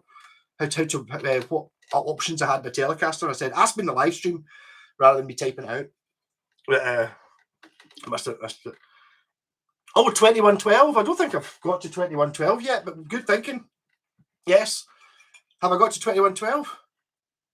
Damn it, I think I might have missed it.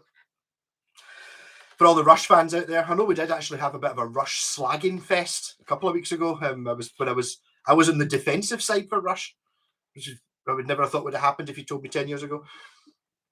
Mm-hmm.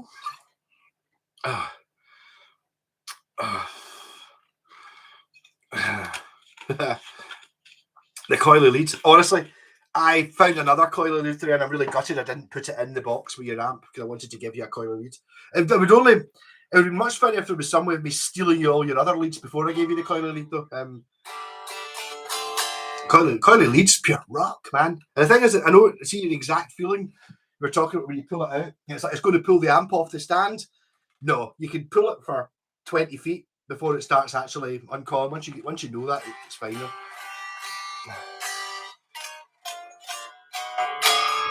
It's the pink metallic. So is this one? Is this one basically? Pearl pink, I think they call it.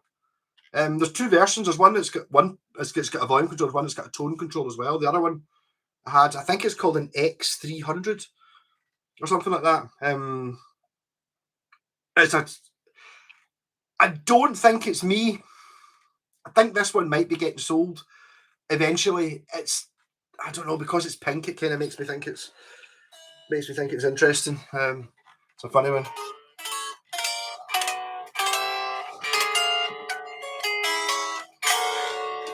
But 270 to 400 euros is we're kind of getting there. I paid almost the 270 for the two of them, but they needed work done to them. Obviously, I figured they were worth.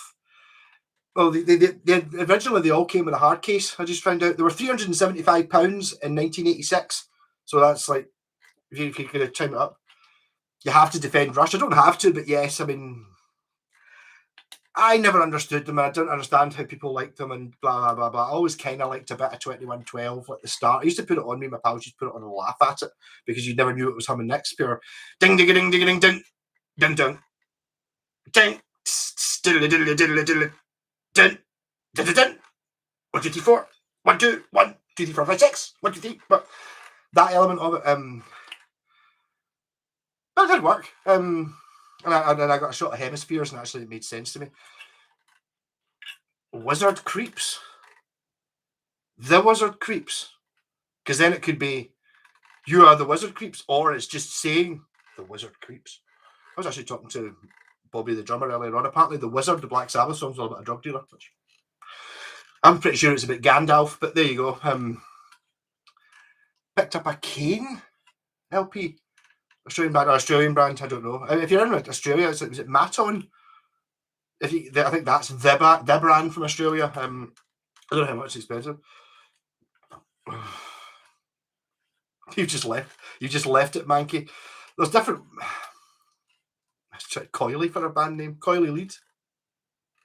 The band I saw last night, which I can't remember the name of, both of them were using the bass player and the guitarist were both using coily leads, but the bass player went one further. He had a coily lead going from his amp to his pedal, and then a coily lead going from his pedal to his bass. It's like the coily leads, man.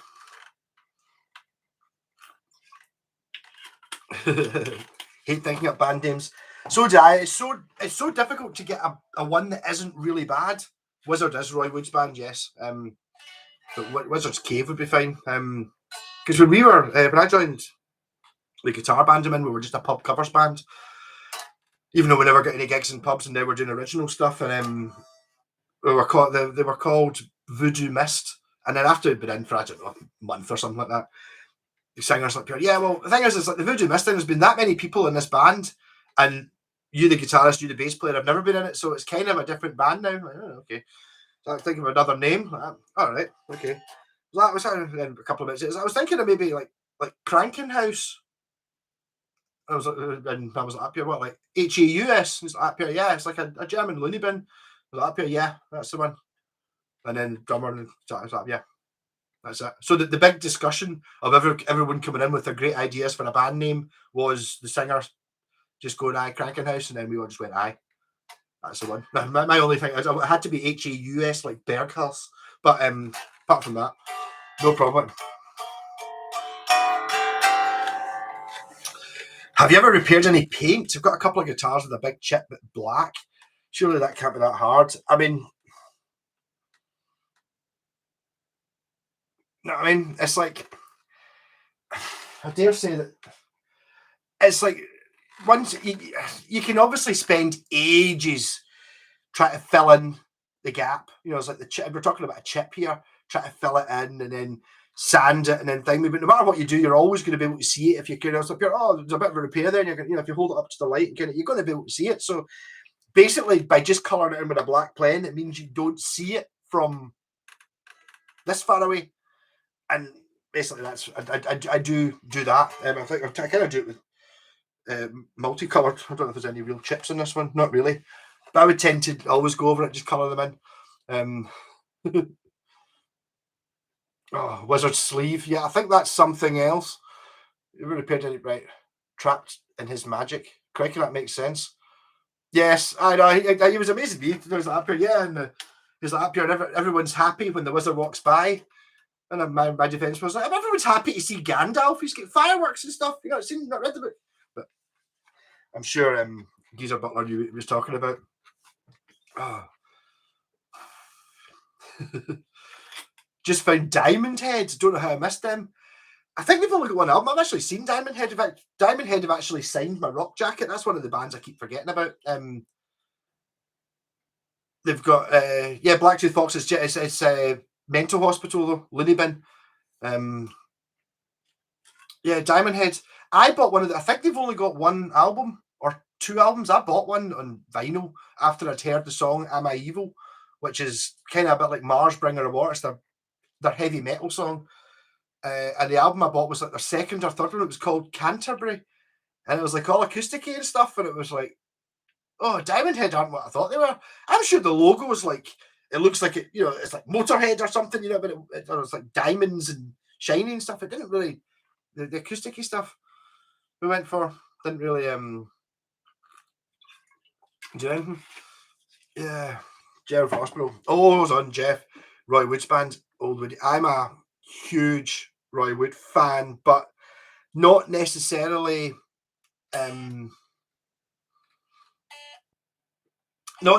Wizard as much. Like I love the Move, but see the Move kind of started going into a bit of the sort of wizardy saxophone rock and roll type thing, Brontosaurus, things like that. I wasn't that keen on that type of Move stuff. And that's what became Wizard. And then obviously the stuff that I kind of liked, the more psychedelic madness, became ELO. But I love I need to listen to more Wizard. I just know, can I see my baby jive in the Christmas one? But I mean, Roy, the Move are just amazing. They should be much bigger than they are. I think they're a bad record company. Basically, which is why they weren't. I can hear the grass growing. You know, just like my head's attracted to a magnetic wave of sound. Nuts guitar, nuts band, amazing. Always check for Sharpie guitars for power guitar. That's where Merciful Fate. I've heard the name. I don't know them though. The Move, Blackberry Way, Black Road, oh Blackberry Way. If you like that song, then there is a 30-song greatest hits package, which has got all songs that none of them aren't as good. Everyone's better on a par with Blackberry Way.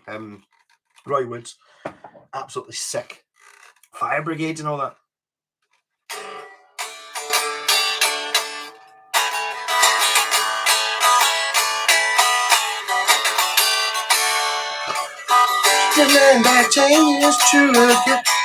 I've not plugged in, but I can't remember the next chords anyway. Used to play it. Roy Wood solo record 1972. Is that called Boulders? Because if it's called Boulders, I've got that one. It's good. Sabbath. Now you were talking about. I was going to say someone was talking about Sabbath the other day. It was you. You're name checking Blacktooth Fox. I see it. So people Sabbath. I know the guitarist. You know your games. But yeah, no, I mean, I absolutely love the Move. One of my favourites. They've got an album there. It's called Message from the Country, and it's one of my favourite records of all time. It's just horrible in so many nice ways. I think it's actually got a couple of singles on it. Oh no, I've got a version. There was a problem. The Move became ELO. So the Move had decided that they were going to give up and become ELO. So they recorded the ELO album, but they'd recorded a couple of songs on a Move as the Move to try and get rid of some record contract. And one of them was California Man. So it's like pure California Man got to like top 5 in the US. And they were like, we're the ELO now. And the record company's like, no, you've got top 5. You need an album for it. So they recorded Message from the Country, which is kind of ELO as well as the ELO 1 at the same time. And it's kind of a bit mental. The Move were a big influence in American power pop, like Big Star and Cheap Trick. Very, very possibly, yes. I can see that. Big Star's one of those bands that I know were absolutely huge over here because that's what bands like the Stone Roses and Primal Scream, whatever you call that music, is it indie? The sort of dancey music were massive Big Star fans, but I don't have any because they weren't big here at the time. Therefore, I couldn't pick up the records for £1 because I never saw any. Same with like the MC5 as well. I eventually bought the Kick Out the Jams on CD. I've never seen the record. It's the sort of thing that if it had been popular over here, but the problem is there's an awful lot of British and American music at that time, and it's like the British stuff was going through hundreds of mad stuff. So we had like, things only seemed to last a year. This is obviously all before I was born, but you'd like punk, and then you'd glam rock, and then and all these things all happening like year on year and every couple of years sort of thing. In America was a bit more sort of, we got rock and then country rock, and they didn't really seem to have the madness that Britain had up to. Tiger Feet was mud. That's right. Really love those tiger lights. That's neat. Really love those tigers. It's a great song. Me and my pals used to put that on. We're talking back when I was like 16, 17, and there was a dance. You'd lean back with your bucky and kick your feet in the air, and then someone would always get hurt, someone would get broken. Brilliant.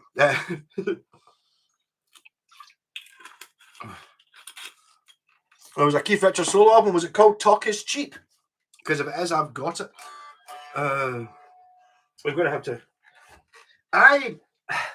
Mud Tiger Feet was one that I remember trying to play 20 years ago, but I'd only been playing for a couple of years.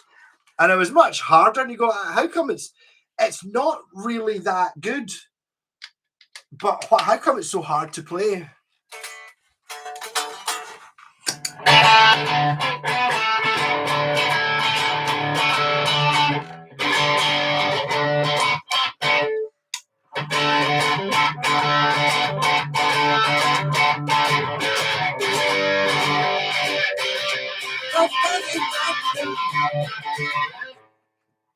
That's right.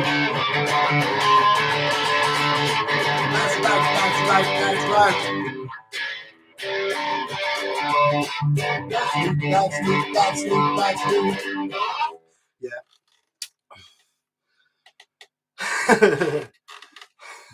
Mud. USA didn't get the glam, but you had Kiss though, and Kiss were they're not any different from. In fact, I was going to say they're like Mud, but not as silly. But I mean, they are pretty much as silly, I suppose. Not a huge Kiss fan myself. I do appreciate a lot of their shouty out sound. Choruses songs are great, but I'm not a massive. Not fantastic. Talk Is Cheap, yeah.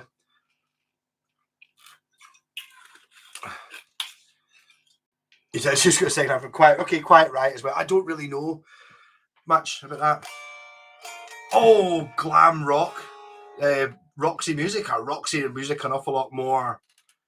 I suppose they're sort of glammy. I don't know. See, even you let's try to divide things up into just glam rock. There's so many things that are. And I suppose Roxy music could be the ultimate, but I think they're much more than glam rock. And then I suppose you get Bowie, who's doing his glam rock, and T-Rex is T-Rex. I don't know if they were big in America, but they were, I think, glam rock over here. Again, this is all before I was born. Slade, they were glam rock, sort of. But I mean, Slade are the most rocking band ever. I mean, if you were going to, Slade, obviously, pop band. They were on top of the pops. I think they had maybe 10 top 10 singles in the first half of the 70s, sort of thing. But they were damn rocking, kind of the way the Move were as well. Yeah, I see Project the T-Rex were the move, not before glam rock, because surely Wizard were glam rock, and surely earlier on than that you'd like. Mm, I don't know. There's a lot. Was glam art rock? Yes. Arty rock? Yes.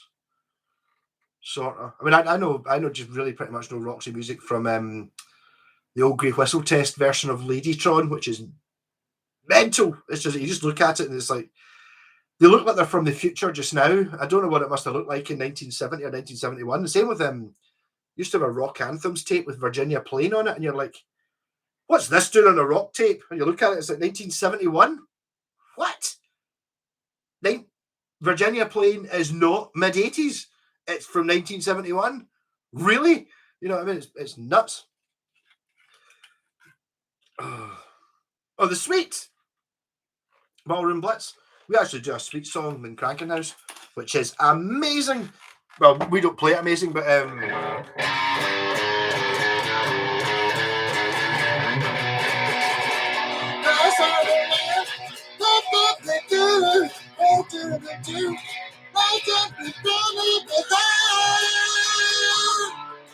set me free. Luckily, I'm not the singer. Set me free is a great song. I think the Sweet started off doing really cheesy songs, one of which I absolutely love, called Rumba Rumba, Hey Papa Joe, Coconut, Papa Joe, Hey Papa Joe. Really, really proper, going for the early teen girls. That sounds really bad. You know, like pop charts. And then because they could play, they wanted to try and do their own stuff. So they sort of went this mad prog direction where they did a double album that had the sort of pop stuff that was written for them, and then they had their own album on it. And I think they always kind of struggled with being this rumba rumba a papa Joe coconut papa Joe. That band was the same people playing as they did Love Is Like Oxygen and all that stuff. Yeah.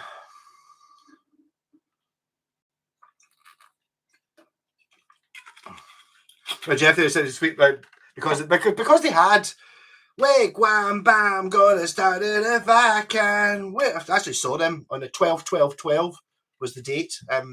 Them and Slade. What a gig. And the Sweet, they were really good. Glamtastic. Sweet was sweet. Apparently the Sweet is this Sweet in America and just Sweet in the UK. So Pontiac is for America and just called it Sweet. Maybe they were called this Sweet over here then. There's definitely something in there when it becomes different. Hey, Chef, I'm from Glen Rothis.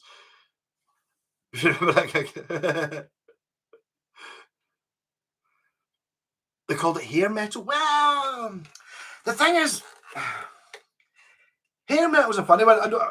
You're going to mention it in the comments, and you're going to say, you do. There are some pure amazing hair metal songs that you pure love. I don't think there's any pure amazing hair metal songs that I absolutely love. Comment. There might be. Not really when it became hair metal. Not really my thing. But I mean, Slade, the Sweet. I just called it this Sweet. Maybe it was called just Sweet in America and this Sweet over here. I'm a Gene Simmons axe. Gene Simmons has got to be the worst bass player ever, though. I mean, assuming he's not intentionally playing badly. I saw my pal had a DVD, which was actually very entertaining. It was Sweet in Australia, I think, and they had it was like with an orchestra. So they had like not a full orchestra, but a fair whack of an orchestra, and they were all dressed in the Kiss makeup. So it all that stuff, and it was really good. And Gene Simmons played a bass solo. He was raised up, splitting blood, and his bass solo was.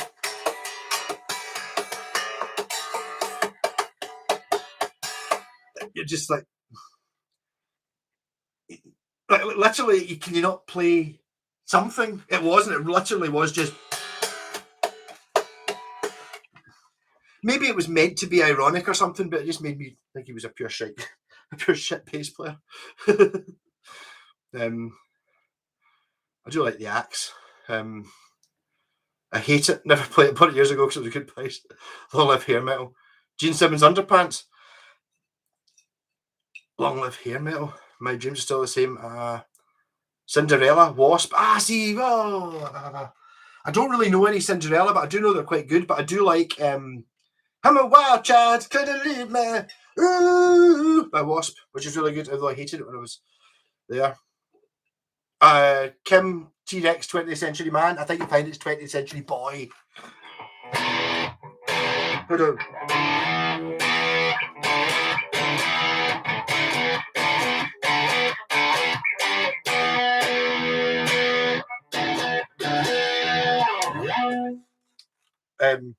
Assuming that's 20th century. I'm sure it's 20th Century Boy. Actually, one of my first ever cassettes I ever had on my Walkman was T-Rex, and I loved it. Children of the Revolution is the one I was just playing there. Bang a Gong or Get It On, it's amazing. Hey Jess, catch up. I've nearly finished my bucket. It's going to be quite an early one tonight. I don't think I'm going to make the 2 hours. Oh mate, I don't know. I'm kind of enjoying myself. It depends how well that glava goes down. It might go down quite scarily good. Also, I've not had any dinner, so feeling a little bit lightheaded. So once I start going a bit white and you see me swaying a little bit, Matt, get your last question in before I go.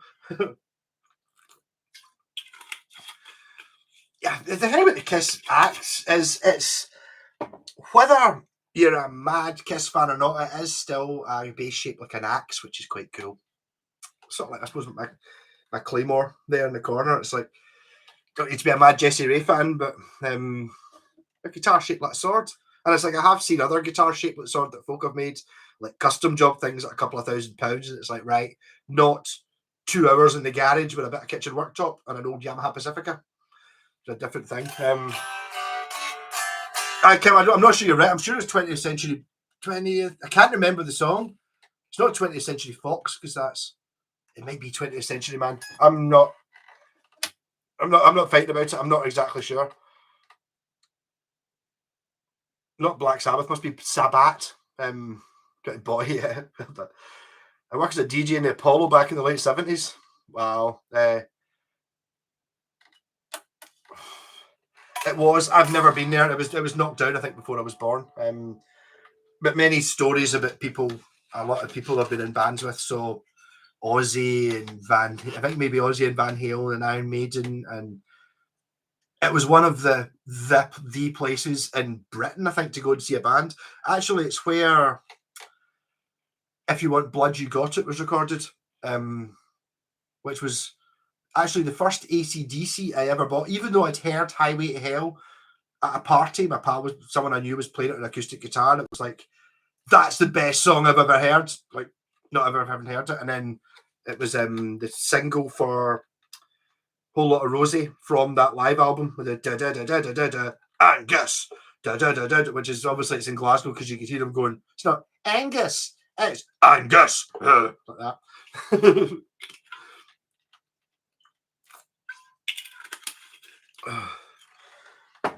Yeah, Blacktooth. I don't know Sabbath. I can picture their. I know their font, but I've never really heard any music like that. I don't know. It's I kind of. I'm in some ways I'm too young for it. In some ways I'm too old for it. It's a funny one.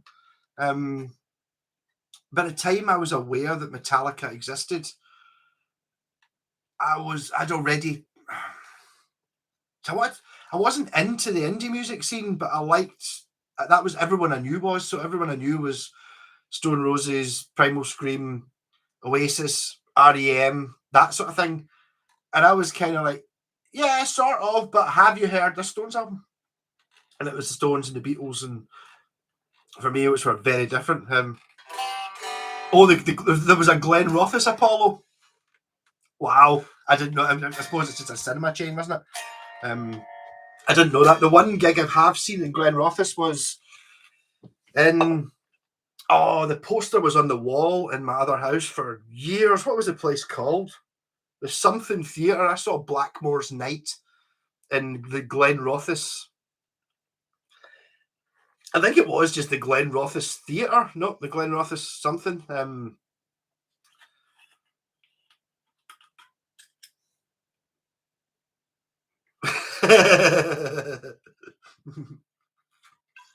Ned's Atomic Bus Bin. Always like the name. But, Blacktooth can play properly. It's like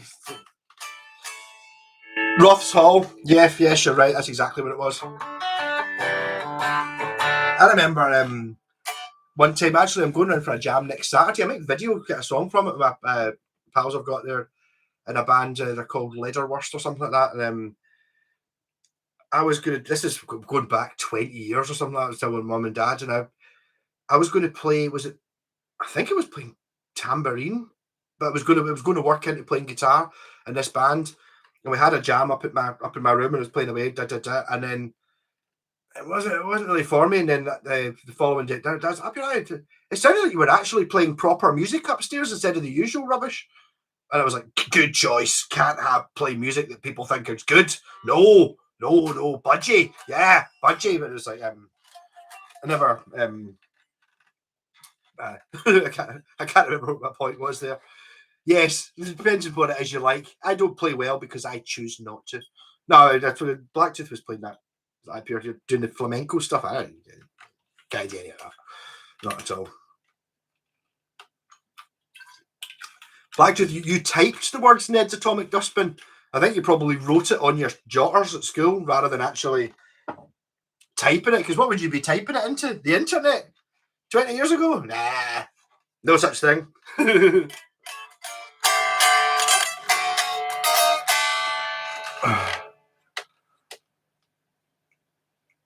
The Flying Tumbler.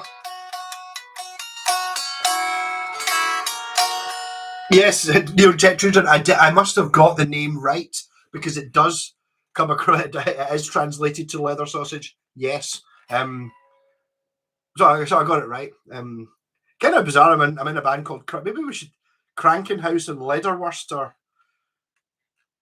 suitable together. Maybe I could just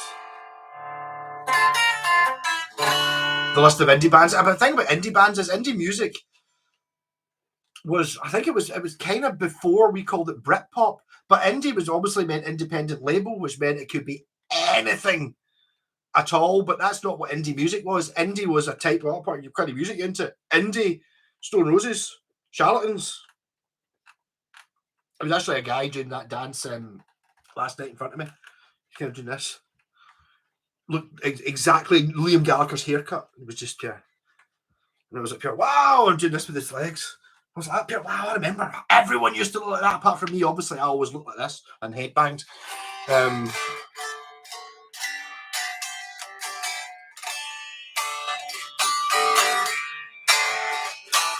I subscribe to Blacktooth Fox. He puts his streams on at strange times. Hint, hint. So I've only seen one or two of them live. It's like there's always pure. So I've been on Blacktooth Fox live, and it's like 11 o'clock on a Tuesday morning. Okay, do it. Pretty much when we're all a bit, we're laughing. I see Blacktooth. I think what you're doing is you're taking praise there from Mr. White when actually he was insulting you, as in my wife thought you were really good, and she only likes Celine Dion. Can't stand Led Zeppelin or Iron Maiden or anything that's good. That's the way it works. No, I do feel I'm in a wee bit of a. I'm drinking Buckfast tonic wine, joking, and I've nearly finished it, and it's got more caffeine in it than Red Bull, which is why I'm talking at twice the speed of a normal human being, sweating, and also I haven't had any dinner. Instead, I had noodles, so I'm kind of getting a little bit wobbly. It was originally the live streams didn't involve drinking, and then I realized that if I just drink, it means I don't actually have to like learn in to say. I can just drink and wing it, and it seems to work quite well.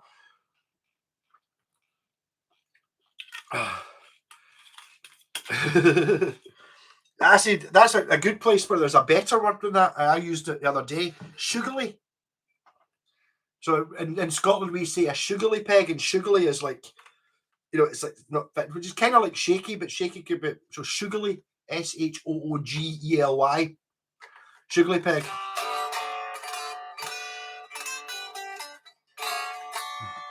Flying Tumbler was the public bar. Punters in there could get you anything for 40 quid.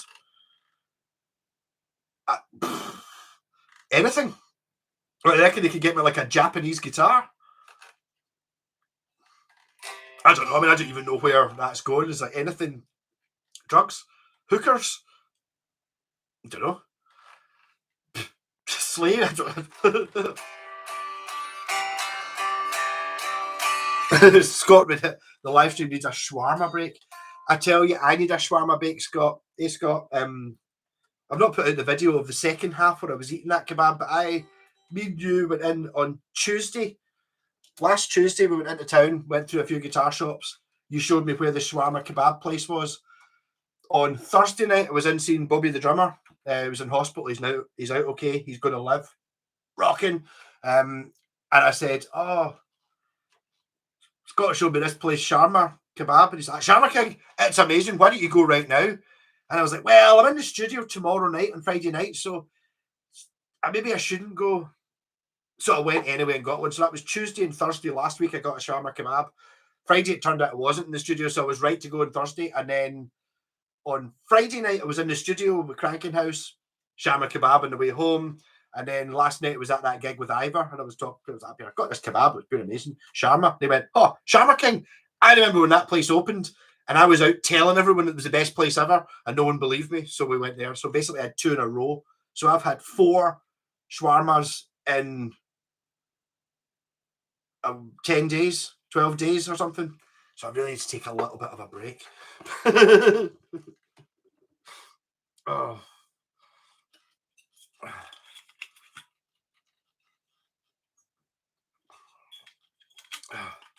Oh, don't go wobbling. I can't help but wobble a little bit. I'm a little bit wobbly.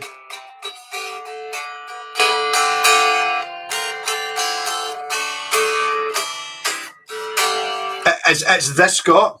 But the problem is with this Scott has his kids round, and I believe they only let him talk when they're having a break from normal TV. So he only gets, when there's a tea break, he gets to jump in. Yeah.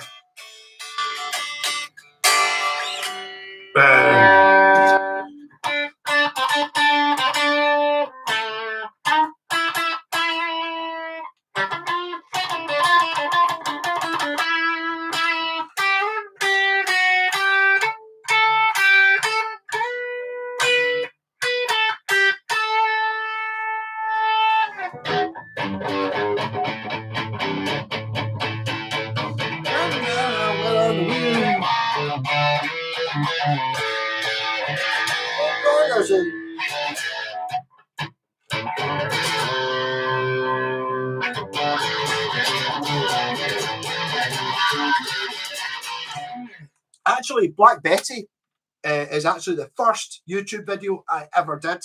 I was working in Balfron, and we were doing up a barn conversion thing, and the farm, which was a mile up the road, had a couple of sheds out the back, and one of them had calves in it.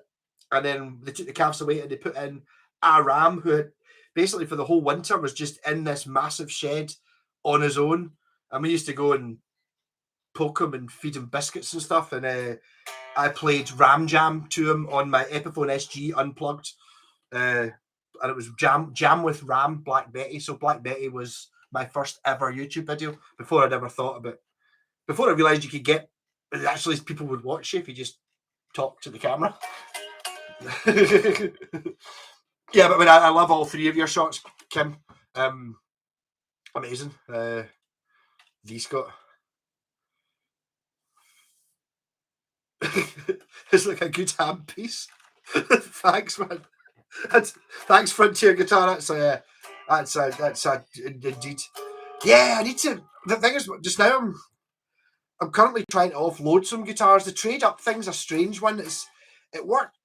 Well, my attempt at it didn't work at all because what I was going to do is I was going to use the money I get from YouTube, and it was 2 months to get 65 quid or something. And I thought, right, I'll buy something and then trade up to end up with a guitar and a bass that I really wanted, and I ended up getting an Ibanez Blazer in that area. So that was like just out the window. I just basically just got 2 pro level Japanese guitars for the 70 or whatever it was the first 2 months payment was, And then the second series worked really well. I kind of traded up and I ended up with, I started off with the same 70 quid and ended up with a Fender Japanese Strat and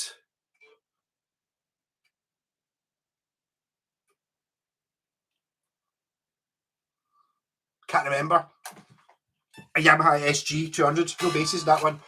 I do need to get it. I need to start it again. I need a good thing to start with, because it's like I've always got the option with a guitar. If I buy it too cheap, like if I'm buying a bucky one, that doesn't really count as a trade up one. So I've kind of got to buy tradey uppy ones, and then it's like a completely different market because I'm going for things not that I want, but things that I think people might buy. So in comes your classic vibe Squires and your Epiphone Les Pauls and stuff, which are not guitars I want myself. But if it's a good deal, totally buy that and trade it up and see what I end up with. The plan was originally I was going to try and get myself a Gibson Les Paul because I'd never buy one.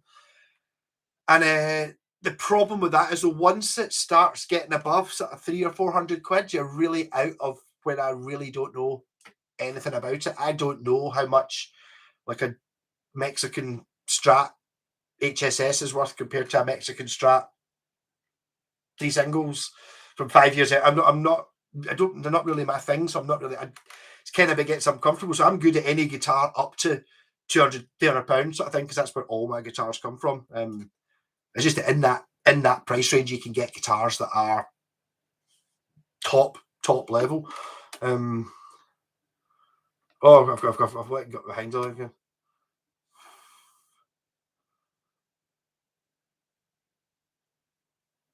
Oh, let's go back. Like, your armory, it's got no lack of it. It's made by monks. Yes, it's made by monks and Benedictine monks. Top Gear Malco.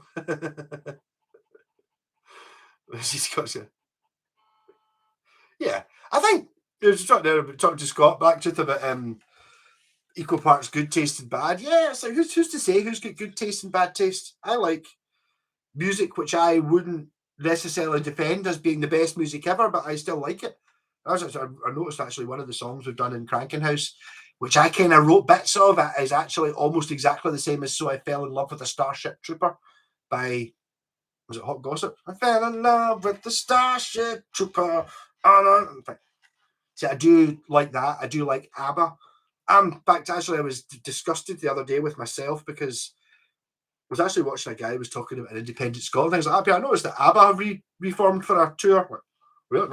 So I was straight onto Google looking it up, and I heard ABBA's song. It was just like whatever song was released, and I was absolutely disgusted with myself when I actually got sort of minor goosebumps when the song started to kick, when the disco bass came in. Like that. It was like it's like sort of had an intro in the first verse, and then in came the doom doom doom doom. I was like, so that's how old I am.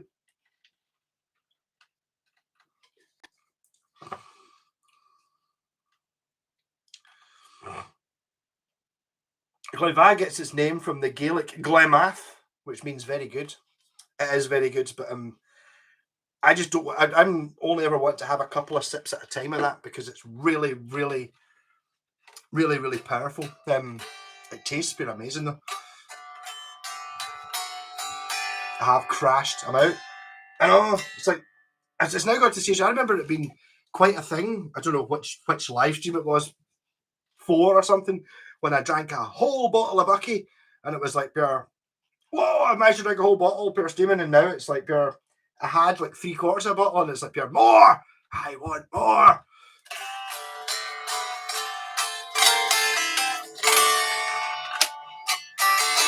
The bottle is just honestly, Scott. See this. I know you don't drink, but I'm telling you, you could have a drink of this, put some grim in it. You should make some lava, but lava glaive. Aye, but it really doesn't taste like it's got alcohol in it. It's just like, I don't know, is it honey and something? Probably it must be written on it somewhere. The perfect harmony of honey, spices, tangerine, and blended Scotch whiskey. Glasgow, G2, good.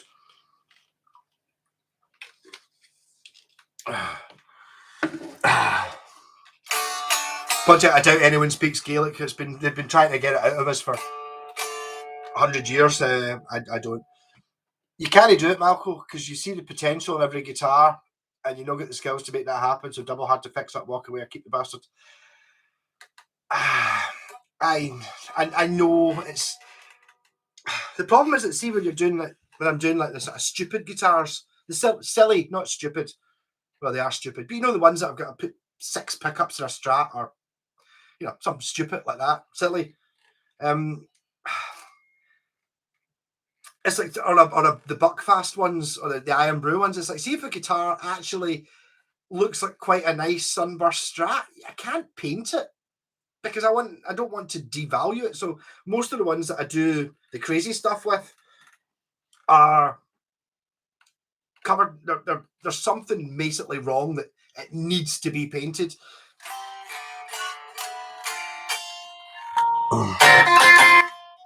It's much less. It's less like whiskey than Drambuie. It's got but a similar kind of thing. It doesn't have a whiskey aftertaste. Maybe it's because it's got so much other stuff stuck in it. Go for a Westtone Thunder 1A. Find a good one, buy it, fix it, I'll buy it.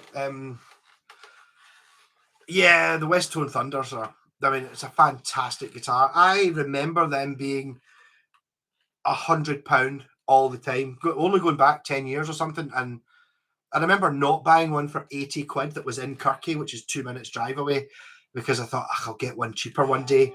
Now they're 200-300 quid every day of the week. The only Thunder, the reason I don't have a Thunder or a Thunder bass is they're common. They're not common, but if you look on eBay, there's normally 1 or 2 for sale, and that just makes me less likely to buy it because I think I'll be able to get one at some point. Whereas most of the guitars I fall for, they rope me in as ones where I see it and I go, oh, I've not seen that before. I might never see that again. A lot of the guitars I've got on the wall, I've only ever seen the one I've got. I've never seen another one. So that makes it a bit more pure, buy it now. Whereas a Thunder is like pure, I know that, okay, that Thunder's 150 quid. That's a really good buy. I know that in a year's time, if I really wanted a Thunder, I could pay 200 quid and get one type thing.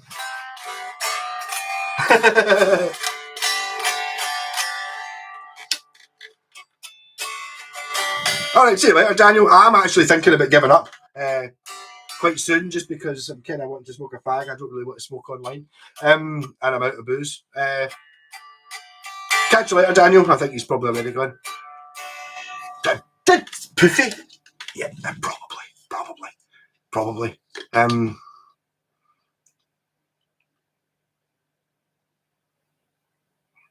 The problem with this is, which I can see it happening. My pal Dava thinks this is like, it's like if you start off with a wee, was it Glavat and lemonade or whatever? Oh, maybe I should do that.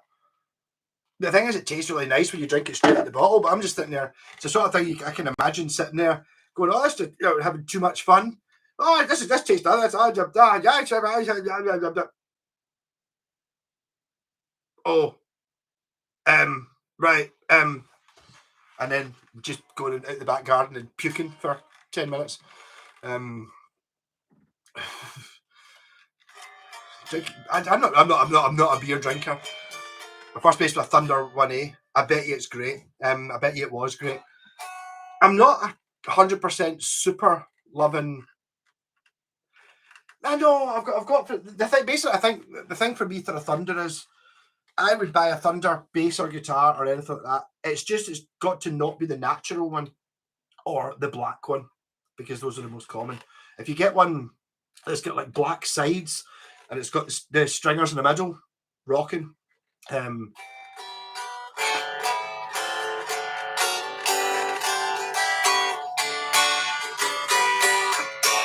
you did leave a big bottle of lemonade, Scott. I actually divided that lemon, in fact. Yeah, I've drank some of it. The Quality Freeway. I believe you must have paid about 29 pence for a bottle of this. Maybe that'd be quite good. Next with a Glover. I need to go and get a glass, so I don't know if I can be bothered doing that. That lemonade actually quite. I must be thirsty. It sounded quite good. Oh Oh no, I don't smoke. I smoke fags. I don't smoke. I don't smoke weed. I used to years ago. I haven't bought weed in 5 years or something like that. And apart from download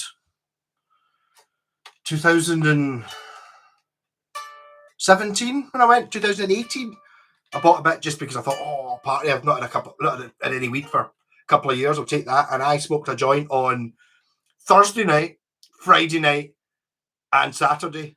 The same one. I made it pure week as well. I was like, pure, yeah, weed, brilliant, pure 2 puffs, pure.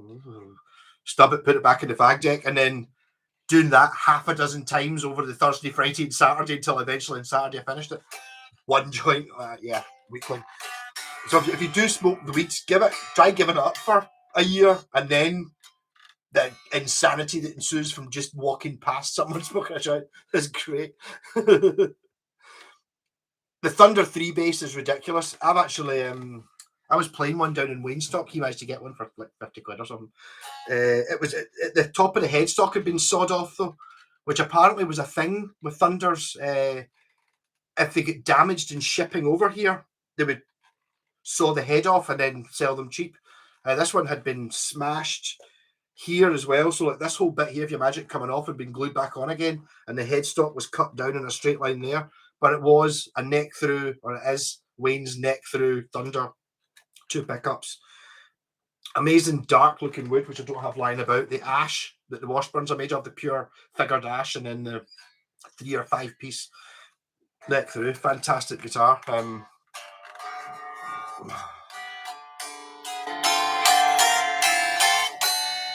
It's just like vaping. I got a vapey thing. I tried to use it.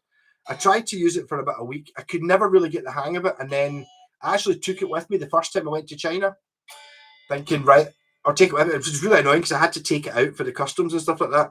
And then I got to China, and then maybe just buy a packet of fags. I bought a packet of fags, and it was like, how much did that just cost?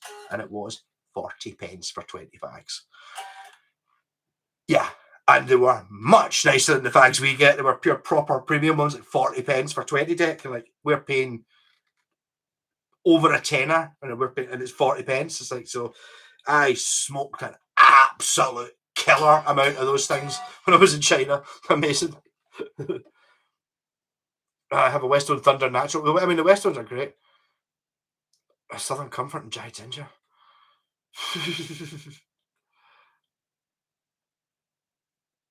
And you're burning stuff in the garden. Amazing. So I'm actually outside somewhere. Yeah, I'm gonna. Thanks everyone for joining in.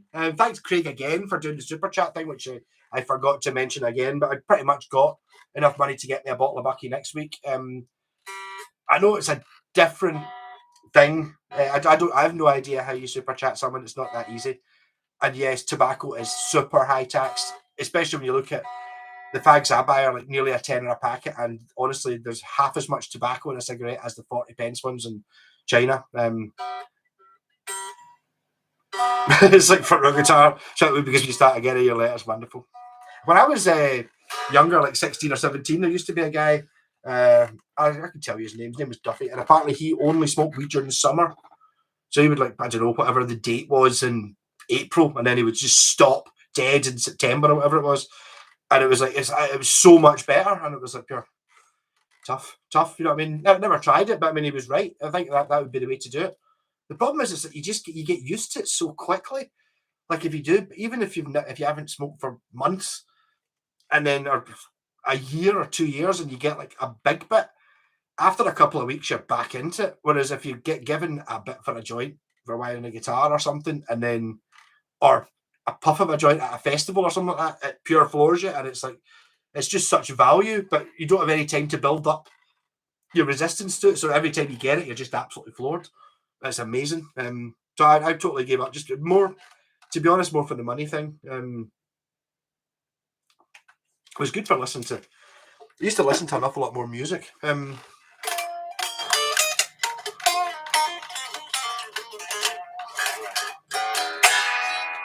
Yeah, Blacktooth. Cheers. I think I'm just going to wrap up now. But thanks everyone. If ever hasn't spiked the like, if you could spike the like, that would be awesome. thanks so much for Craig Hughes again, who has been giving me more money than YouTube has this year. Amazing. Feel a bit guilty about it. I'll maybe do a special Craig episode. Yeah, and check out Blacktooth Fox's YouTube. Also, Buster, who I think came on, but I wasn't playing the bass. He only does bass. Check out Buster's guitar channel as well. And this was fun. I was a wee bit out of breath, and I was running about today a bit, and I had a gig last night, so a wee bit out. But next week I'll have some interesting stuff going on.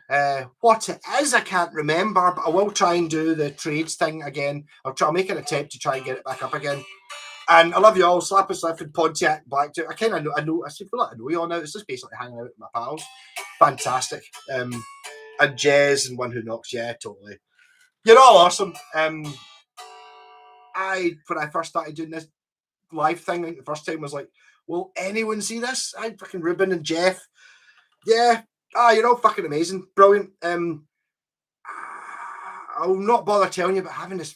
Got this idea about doing some sort of guitar swap shop in a place called the Icebox in town.